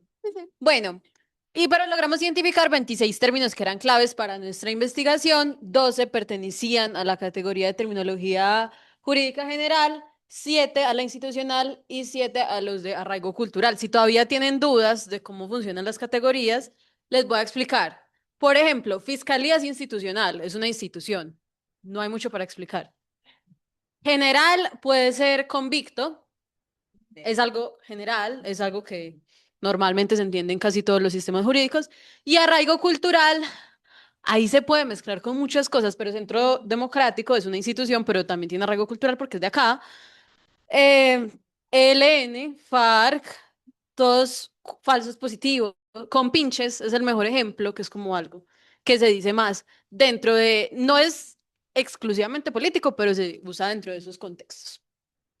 Adicional, encontramos más de 6, dijimos 6, pero luego hubieron más términos que no eran jurídicos, pero que tenían una carga cultural muy importante, muy interesante, y es de donde salió la mayoría de las proyecciones futuras, porque fue la parte en la que hubo más como espacio para realizar una comparación, pero vamos a hablar de eso luego. Entonces, estos términos que pueden ver en pantalla son algunos de los términos que se escogieron y notamos que la IA tenía mejor precisión con todos los temas institucionales y los temas de jurídica general. Concluimos que esto es porque son términos estandarizados, que ya tienen una traducción específica, que no requieren de muchos cambios y que busca que sean precisos en la mayoría de los casos. Y en las habilidades humanas, vimos que la intérprete humana tenía una mejor capacidad con el tema del arraigo cultural y con los términos culturales no jurídicos. Sabía adaptarlos mejor y sabía como dar a entender mejor el mensaje. Entonces ahorita les voy a leer un par de ejemplos al respecto y les voy a hablar de las limitaciones de cada uno. Bueno, los términos adicionales que, como les digo, no son específicamente jurídicos, pero son importantes, son, por un lado, los nombres propios, nombres de senadores, etcétera. Por otro lado, términos especiales de cómo se habla la jerga. Hay muchas veces que decían como, ellos están dolidos, o donde se les decía, es que ellos hacen esto a punta de, o donde mencionaban, o sea, son como temas que vienen de la manera en la que nosotros hablamos como colombianos y que no eran tan difíciles de traducir. De hecho, una de las limitaciones que vimos de la IA es que no sabía entender bien lo que era un nombre propio. Entonces, Paloma Valencia lo tradujo a Pigeon. Pero pues pasa, a todos nos pasa alguna vez. Otros casos es que hay un tema con la prosodia que no estamos investigando, pero que es muy importantísimo en el entendimiento del discurso. Una persona cuando habla no habla perfecto y no habla como se debe de puntuar y no habla como se dice porque es que así es la gente. Un intérprete humano tiene la capacidad de entender qué era lo que quería decir, pero una IA no es capaz de realizar esas pausas en la puntuación. Nosotros no investigamos la prosodia, pero nos dimos cuenta que este tipo de prosodia o el entendimiento de esa prosodia afecta el término que se dice. Entonces, hay una parte donde decía un nombre propio que es agroingreso seguro, que se tradujo como agroingreso for sure. Se separó. No entendió que era todo una palabra completa, algo que un intérprete humano sí tiene la capacidad de hacer. Otra limitación que encontramos de la IA es que no es capaz de entender muchas voces al mismo tiempo, no entiende qué es un ruido de fondo y no entiende qué es un orador verdadero. Entonces, muchas partes tú puedes ver en la transcripción como dice Lord, Mr., Excuse me, que son cosas que no iban como parte del orador. Por otro lado, la intérprete humana, aunque hizo un muy buen trabajo con estas partes, tuvo un problema y es que no puede seguir el discurso a cabalidad, es decir, hay partes que se omiten, que si bien también son consideradas una estrategia de interpretación, son partes que la IA sí puede tomar. Es decir, en no reducir el discurso o en decir, sobre todo cuando se nombraban listas. Cuando se nombraban listas y demás, o se decían varios crímenes como fraude procesal, manipulación de testigos. La intérprete normalmente utilizaba la técnica de la omisión o como de la síntesis, condensación, mientras que el intérprete de la IA lo podía decir a cabalidad porque ya tenía todo el contexto. Y si quieren nos sentamos. Para decirle la conclusión. Pues es que la conclusión es O muy diga, bueno, en tanto a proyecciones, muy rápidamente, esto nos dio la idea de que, bueno, la IA no va a fracasar por falta de vocabulario, va a fracasar por falta de contexto. La mayoría de errores de Wordly no se basaron en errores lingüísticos, sino pragmáticos, quitaba la fuerza argumentativa, neutralizaba las ideologías, y eso aquí también nos lleva a futuras proyecciones, se nos ocurrió una futura investigación, y es también analizar el aspecto ético. ¿Hasta qué punto es viable permitir que una IA, un sistema que no tiene responsabilidad moral o legal, pueda transmitir o interpretar discursos que afectan sobre decisiones públicas, sobre sentencias, sobre percepciones de legitimidad? Dejamos la propuesta en la mesa. Y pues nada, simplemente confirmamos que el futuro de la interpretación jurídica no va a ser IA versus humano, va a ser IA más humano. A las preguntas. Hay preguntas. Uy, ya. Ya, Tashari, rápido. Ah, Camila primero, dale, Camila. Bueno, yo tengo una pregunta.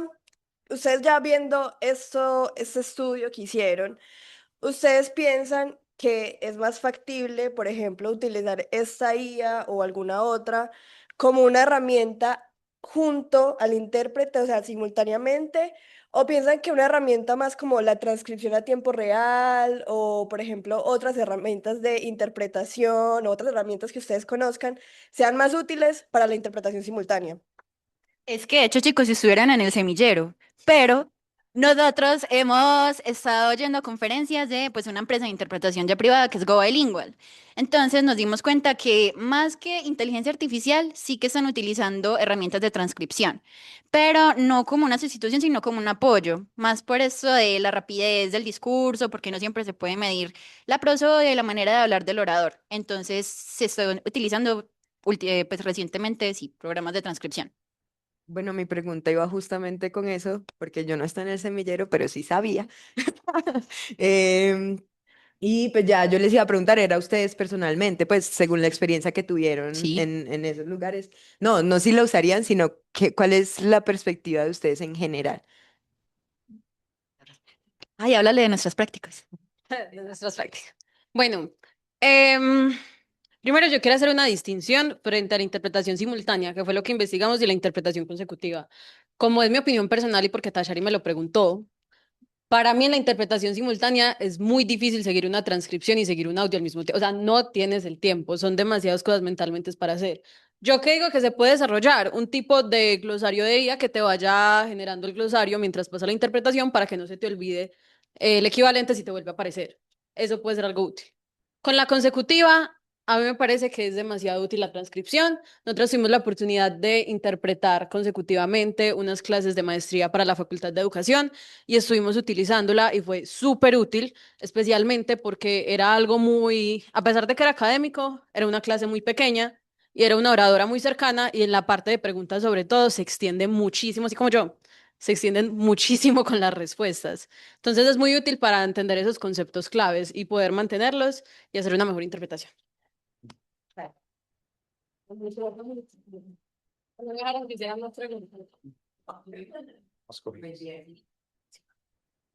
Bueno, gracias, chicas. Ahora vamos a pasar con la presentación de Judith. Ella nos va a hablar del análisis comparativo de traducciones al español de ideófonos japoneses en el manga. Eso, puedes ir pasándola si quieres. Muchas gracias. Ya me vas a pasar el manga. Ah, claro, sí.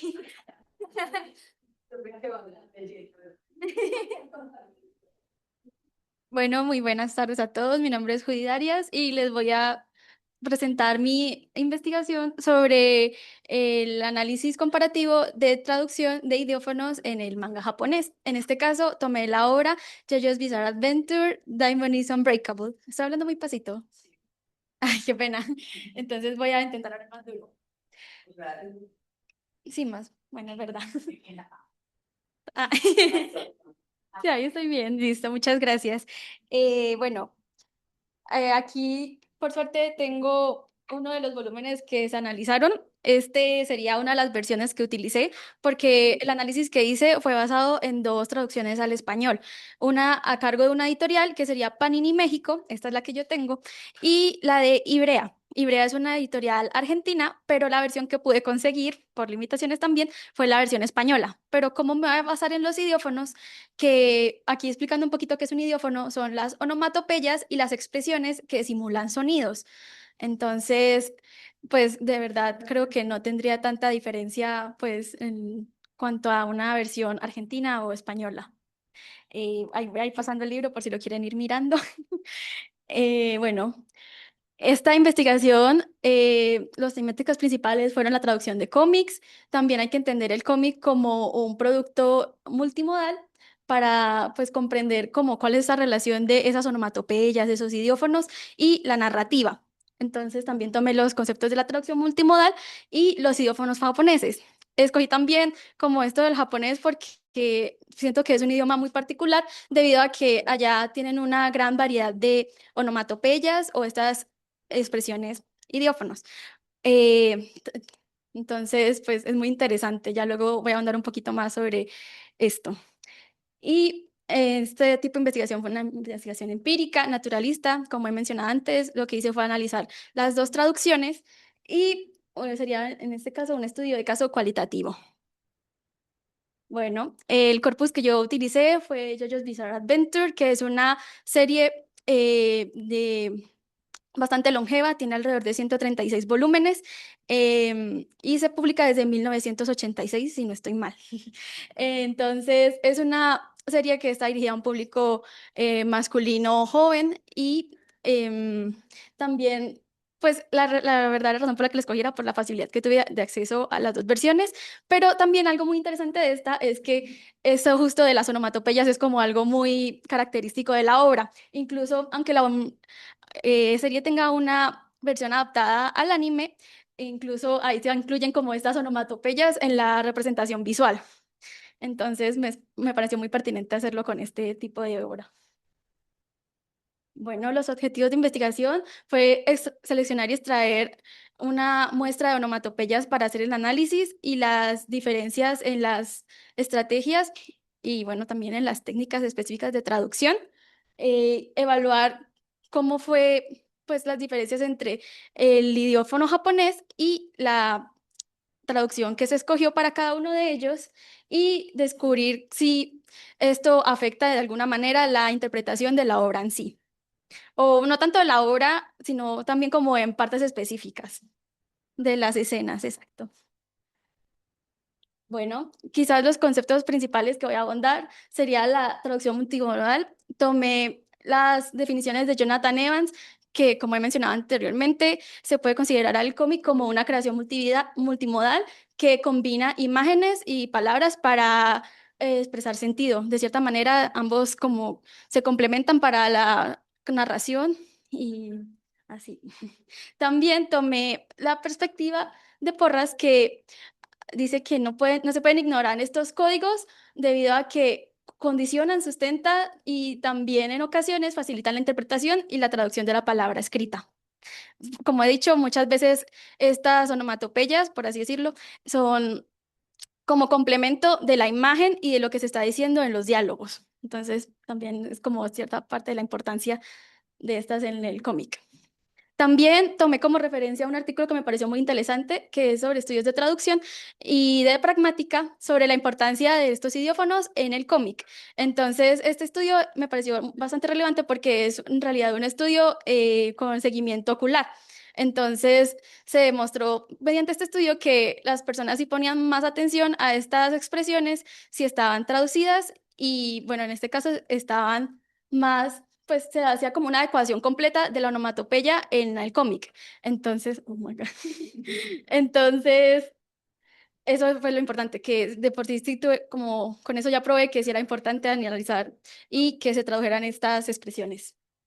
Bueno, entonces aquí rápidamente voy a explicar qué son los idiófonos. Los idiófonos, como dije anteriormente, son tanto las onomatopeyas como las expresiones miméticas. La diferencia entre ellos es que una onomatopeya es un sonido que imita un sonido real. Por ejemplo, el ladrido del perro, cuando se cierra una puerta, clac y demás. En cambio, las mímesis son sonidos ficticios, por así decirlo, de cosas que no producen sonido. Por ejemplo, si yo estoy nerviosa, entonces eso es un sonido, por así decirlo.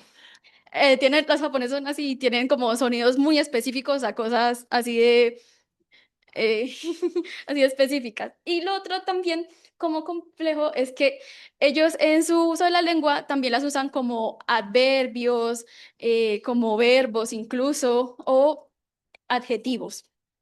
Lamentablemente casi no alcanzo a explicar, entonces tengo que seguir. La metodología que tomé sería tomar estos idiófonos, clasificarlos y también hacer una descripción del significado de cada uno de ellos y cómo se transmitió esta traducción. En datos cuantitativos, realicé un análisis de 20 muestras, 20 pares de onomatopeyas o de idiófonos. La mayoría fueron mímesis, que serían los sonidos ficticios, y luego también encontré 8 onomatopeyas. Las técnicas de traducción más utilizadas, bueno, otra también de las razones por las que hice esta investigación es que en esta versión de Panini lo que se hace en realidad es que no es como una completa traducción de cada una de las onomatopeyas, sino que es una transliteración. Como las onomatopeyas están escritas en la grafía japonesa, lo que se hace es escribirlo en letras romanas, romanizadas, por así decirlo. Entonces, pues sí nos dice qué dice, pero no qué significa. Entonces, también comparé con la versión de Ivrea, que sí realizó como distintas técnicas de traducción, entre ellas una traducción con otra onomatopeya equivalente, una onomatopeya no equivalente, con onomatopeyas influenciadas por el inglés, o incluso me pareció que hubo algo muy curioso, que hubo una onomatopeya que era propia del traductor, el traductor se la inventó. Pero pues también era curioso porque era algo muy específico. Bueno, entonces, por ejemplo, aquí tengo un ejemplo de traducción de onomatopeya japonesa con onomatopeya equivalente. Entonces, en esta escena vemos que hay como un tumulto de gente y la onomatopeya en japonés sería sawa sawa, que en realidad no solamente expresa como si ese sonido ininteligible de las personas hablando, sino que también es como ese ambiente de tensión, de que algo está sucediendo. O sea, no es como solamente palabrería, sino un poquito de tensión. Entonces me pareció, pues, como entre las limitaciones de nuestra lengua, que fue una buena traducción haberlo traducido como bla, bla, bla. Eh, Otro de los ejemplos sería una traducción de una onomatopeya japonesa con onomatopeya influenciada en el inglés, que esta sí me pareció muy curiosa. De hecho, perdón, esta no es una onomatopeya, sino una mímesis, porque esta es la de esta escena, que aquí está como el personaje, la verdad casi tampoco se nota, pero se supone que el personaje está haciendo como una reverencia, y ellos tienen una onomatopeya para eso, que sería pecó. Entonces, la estrategia que utilizaron fue hacer como el sonido de cuando se inclina, y sería la onomatopeya flip. Entonces, digamos que pues bueno, de cierta manera se da a entender, pero no queda tan claro, incluso con el dibujo, porque la verdad el dibujo tampoco es tan diciente. Eh, Esta, por ejemplo, también es una mímesis que se tradujo con una onomatopeya no equivalente, que es específicamente aquí, como en esta escena donde el personaje se encuentra con una tortuga y con la traducción que se le propuso, que fue sas, sas, un poco se da a entender como si la tortuga estuviese luchando para salir, pero en realidad la onomatopeya es como expresando movimientos lentos de la tortuga. Entonces, pues eso es muy curioso, pero de cierta manera, o sea, sí le da como un poquito otro sentido, pero bueno, era mejor que dejarla. Sí. Y esta, que es como una de las onomatopeyas que también es como muy características del cómic, es esta que suena muy chistoso, pero es go, go, go. Entonces, el, esa es una mímesis que en realidad como que quiere dar esa impresión de que hay un aura, un ambiente tenso, que hay un peligro en la escena. Entonces, a veces hay escenas que, por ejemplo, si uno solamente ve como que este vaso, esta escena, uno no siente como ese peligro, por así decirlo. Uno no interpreta ese peligro que está representando la onomatopeya. Entonces, pues me pareció interesante que en la traducción de Ivrea, pues propusieron la onomatopeya shum, así un poquito expresada, sí. Y bueno, ya este sería el último ejemplo, que sí fue la mímesis que creó el traductor. Esta sería una expresión muy específica que es como para...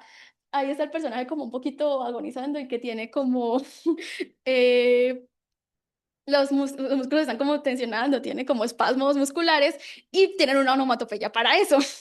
Entonces, es muy curioso porque sí, la onomatopeya es hiku, hiku, y el traductor propuso pic, pic, que es un poco como que sí, como si fuera un tic, pero a la vez da un poquito, sí, a entender. La verdad sí es como muy confuso todo este tema.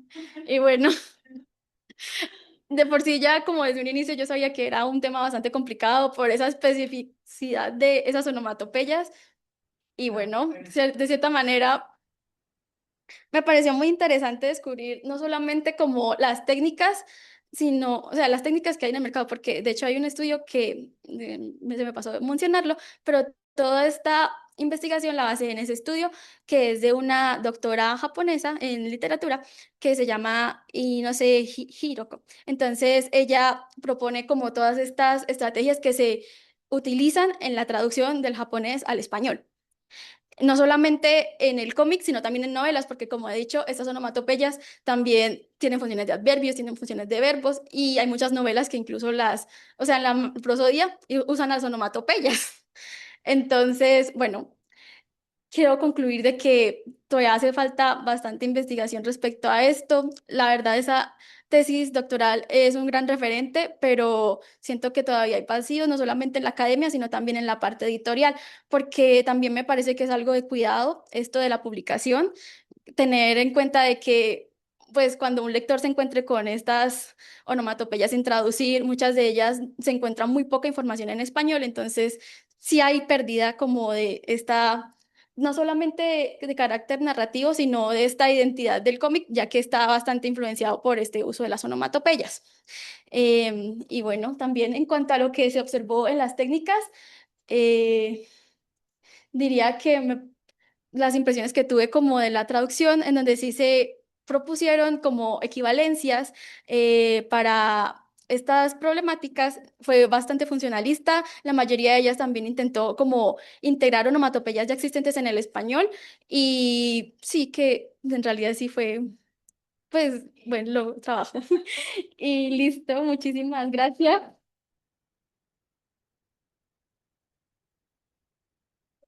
Bueno, preguntas. Una pregunta. Tenemos tiempo para una pregunta. No, muy rápido, muy rápido. Y es que, pues obviamente tú lees manga traducido por fans. Pues para las personas que no saben, los mangas que traducen los fans, en estos idiófonos lo que se hace es que no lo traducen, sino que ponen una nota del traductor. Entonces mi pregunta va a eso. Tú que hiciste este estudio, ¿qué opinas de esa estrategia que se utiliza en la fan translation del manga Bueno, en comparación a estas? Bueno, la verdad me parece interesante porque ya también es como que, creo que inscrito en lo fan, también es como un poco friki dar todo ese contexto de qué significa cada una de las expresiones. Y pues con la cantidad también es un trabajo bastante arduo, también meter todo ese tipo de notas del traductor y demás. Quizás en lo práctico sí es como más fácil y más fluido integrar onomatopeyas y hacer ciertas equivalencias en la traducción.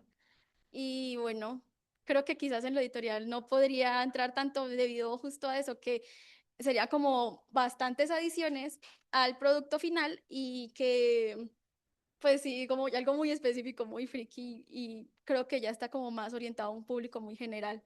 Pero la verdad me gusta. Cuando yo leo así como lo no oficial es interesante porque uno termina aprendiendo. Con las notas. Sí. ¿Crees que es mejor? Bueno, claramente se entendería mejor con las notas, debido a que sin nada uno muchas veces queda en el vacío y demás, pero no sé, sinceramente, quizás no sé si sea una decisión, es consciente de la editorial el no traducirlas o si fue algo que pasaron por alto, debido a que pues a veces los procesos editoriales tienen que ser rápidos y demás. Pero claramente con las notas sí sería mucho más comprensible. Y bueno, ¿alguna otra pregunta? Ah, bueno, muchas gracias. Y vamos con la última presentación. Juli nos acompaña desde la virtualidad. Y aquí va a estar Cris. También, las dos ponentes nos van a acompañar desde la virtualidad. Tenemos a Juliana y a Cristina, que como título tienen Análisis traductológico en la novela gráfica. Sí. Virus Tropical de Power Paola, de Colombia de 2004. ¿4 o 9? 2009. 2009, gracias, sí. Y sus representaciones del discurso feminista en la traducción del español al inglés. Gracias, buenas tardes, ¿nos escuchan bien? Sí, sí, perfecto. Súper. Bueno, como acaba de decir la compañera, nosotras vamos a contarles un poquito sobre nuestro trabajo, que fue un análisis traductológico de la novela gráfica Virus Tropical, Si la profe Paula recuerda también, como muchos comenzamos con un proyecto y unos objetivos súper grandes, queríamos comparar también esta novela, por ejemplo, con Persépolis, que es una novela que tiene unas características muy similares a esta, y queríamos hacer pues como el análisis con las traducciones en inglés, francés y español, pero terminamos solamente trabajando con Virus Tropical, solamente la traducción del español a inglés, y eso sí, manteniendo pues esa mirada como desde el discurso de género y feminista, que hace parte pues también como de lo que hacemos nosotras.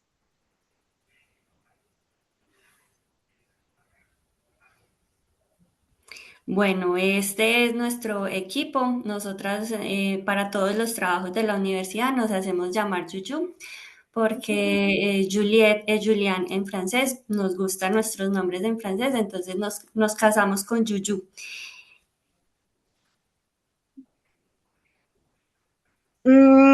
Digamos que parte también de la elección de esta novela gráfica es un poco por lo que somos. Juliana es diseñadora y es ilustradora, yo soy psicóloga, seremos pronto traductoras, esperamos que sí. Entonces, dentro de estos perfiles, pues, y de lo que nos gusta a nosotras hacer, nos gusta también mezclar todo lo que tiene que ver con lo visual, lo psicológico, la traducción, y por eso elegimos esta novela o queríamos trabajar novelas gráficas, y partimos de este objetivo o terminamos con este objetivo de hacer ese análisis textual y paratextual para identificar esa construcción de lo femenino y del discurso feminista en la traducción de esta novela gráfica. Bueno, y para eso pues teníamos como unas preguntas que queríamos como responder. La primera era como cómo se construye la parte femenina y el discurso feminista en el proceso de traducción de esta novela en específico, cuáles eran esos elementos traductológicos desafiantes en ese discurso y si eso se traslada a la versión en inglés. Y finalmente, cuáles son esas diferencias y similitudes. La metodología, vamos a resumirla un poco, pasamos por muchos procesos. Lo primero obviamente fue leer varias veces la novela gráfica en español, ¿cierto? Repasarla, volver a mirarla, leerla juntas, reírnos, hablar como de lo que pasaba en la novela.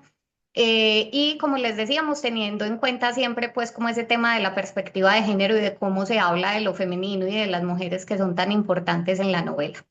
Después hicimos una primera selección de viñetas que las fuimos organizando en un Excel buscando generar esa base de datos terminológica, en las que se iba a enmarcar pues como la muestra. Empezamos en ese documento a hacer un análisis paratextual y uno textual comparativo entre las viñetas traducidas. Sacábamos la viñeta en la versión original en español y la viñeta en inglés y hacíamos luego el análisis. Luego tuvimos que modificar esa herramienta de levantamiento de datos porque en esa primera selección que hicimos nos dimos cuenta que no todas permitían hacer un análisis traductológico realmente interesante. Entonces hicimos una nueva selección y ya en esta buscamos que fueran casos más representativos y que pudiéramos hacer ese análisis más significativo con las traducciones comparadas. Bueno, que nos dimos cuenta y digamos que era fundamental para nosotras elegir qué casos vamos a analizar de toda la novela, era que el discurso feminista estuviera ahí. Pero ¿qué pasa? Nos dimos cuenta que el discurso feminista está en toda y cada una de las viñetas que tiene Power Paola en Virus Tropical. Entonces, toda la obra es atravesada por el feminismo.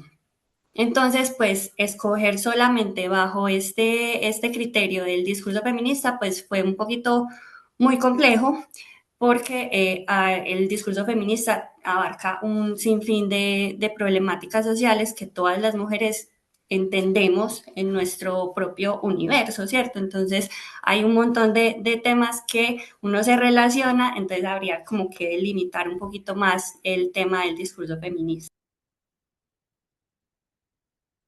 Y otro tema que atraviesa pues como todo el ejercicio y toda la investigación, un poco también en la línea en la que venía hablando Judith, de la importancia de darnos cuenta cada vez más que la traducción de novelas gráficas y de cómics merecen como un trabajo más especializado y más delicado a la hora de hacer este tipo de traducciones.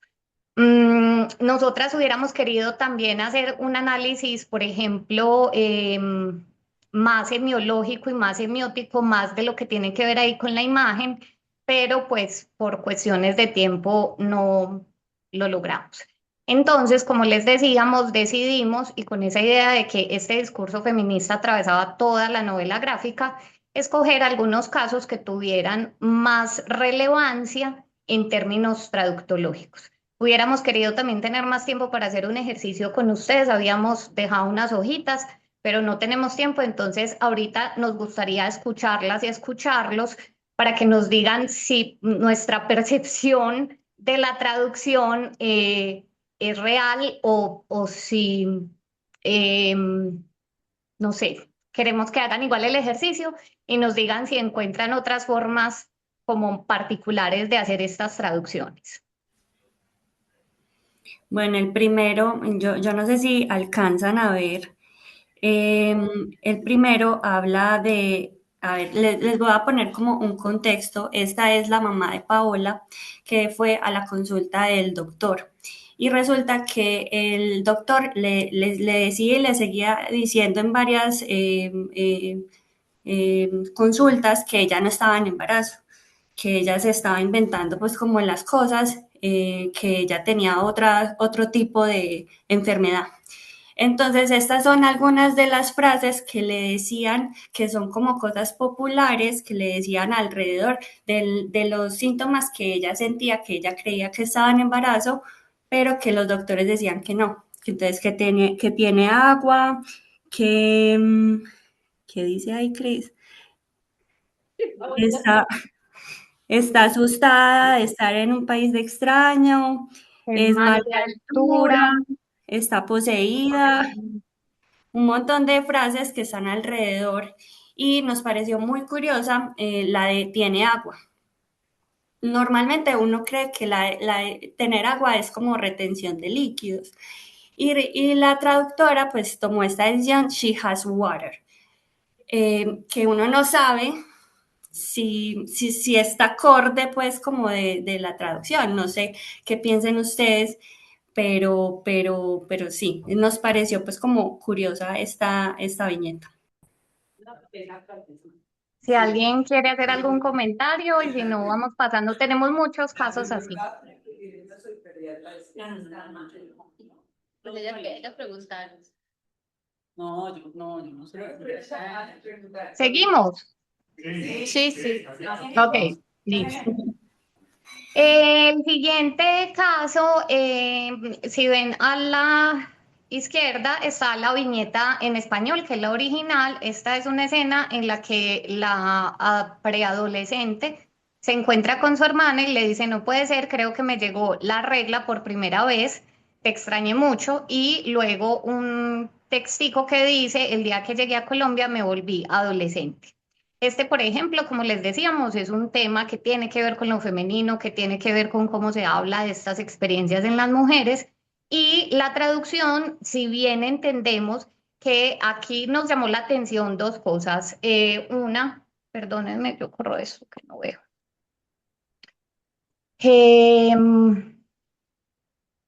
Una fue que la traducción literal lo es, ¿cierto? I just got my first period.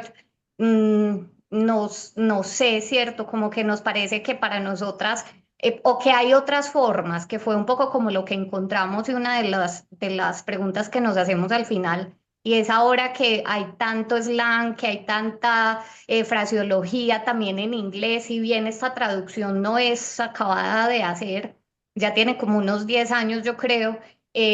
Creemos que aquí como que se pierde el juego con el que Paola y el misticismo y el sabor, pues como de Cali, porque ella vive en Cali. Entonces, bueno, nos vamos a encontrar aquí que nos llama la atención este de My First Period y el de Me volví adolescente abajo, que se traduce también de una manera más o menos literal como I started to grow up.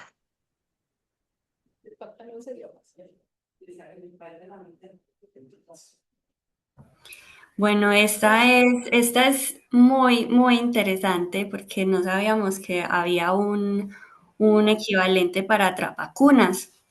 Entonces, nos pareció muy, muy interesante este You Cradle Robber, y que literalmente es eso en inglés. Yo creo que esta es de las poquitas traducciones bien logradas de la traductora. Y, y ya nos sigamos porque ya nos queda un minuto. Bueno, muchísimas. Aquí, por ejemplo, Diabla se traduce como Some Girl. Si aquí hay alguien de Cali que nos explique, por favor, qué es una diabla. Aquí tenemos, por ejemplo, la expresión de hacer el amor por primera vez, también traducido, incluso no sonó rarísimo. I met love for the first time. Aquí encontramos la palabra histérica que se traduce como gonna freak out. Parche, esta nos llamó mucho la atención, está como whole, aquí abajo si la ven, he's wholesome. Todos los hombres son iguales, frases de mamá como yo no la dejo, cómo me hace esto a mí. Coronar, que Paola además creció en Colombia en los 90, entonces ese coronar tenía una connotación particular. En fin, esos fueron como algunos de los ejemplos que terminamos eligiendo. Bueno, y ya para terminar, pues en términos generales consideramos pues que la traducción es muy literal. Yo creo que se debe mucho al origen pues como de la traductora, y porque realmente todo este tema irónico del humor que maneja Paola en la novela pues desaparece en inglés. O sea, se vuelve algo muy localizado, muy de manera muy global, todos esos términos y no localizado, no llevar el lector a Cali, no llevar al lector a Ecuador. Y eso fue como lo que experimentamos con esto. Sí, consideramos que todas esas variantes dialectales tan importantes y esto pues abre como dos preguntas que nos parecieron interesantes y que creo que son temas que se debaten mucho pues en la carrera. Una, como decía Juli, que tiene que ver con quién traduce, ¿cierto? Porque pues esa discusión de si se dice si el traductor existe, no existe.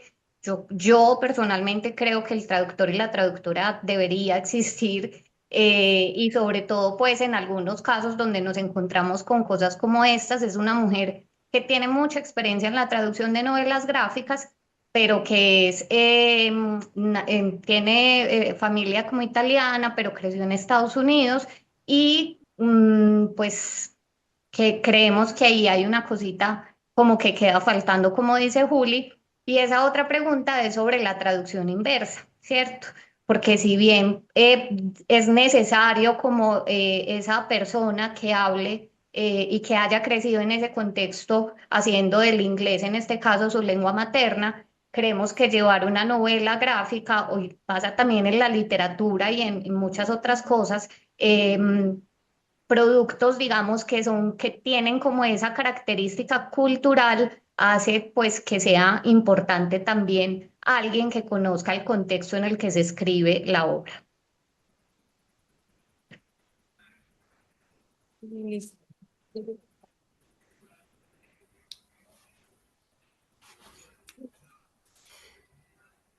Preguntas. Sí, yo tengo una pregunta. Yo creo que Virus Tropical tiene una adaptación visual de película en cine, si no estoy mal. ¿Ustedes miraron si está subtitulada a inglés, como para ver también cómo el subtítulo, pues tradujeron los subtítulos o no? No, hasta ahora, pues en la que está en RTBC está en español. Ok, ok. No, Bueno, no también Y habría sabría. que buscar, sería muy interesante, pero sí, pues por cuestiones de tiempo, lo que les decíamos ahorita con lo de Persépolis, meter pues como todas esas otras traducciones que se han hecho de estas novelas gráficas sería maravilloso, pero pues investigaciones futuras. Y Daniel dice, háganla ustedes, hagámosla todos. Sí, Tenemos sí. ganas de decirle a Power Paola que si le hacemos una retraducción. Lo merece.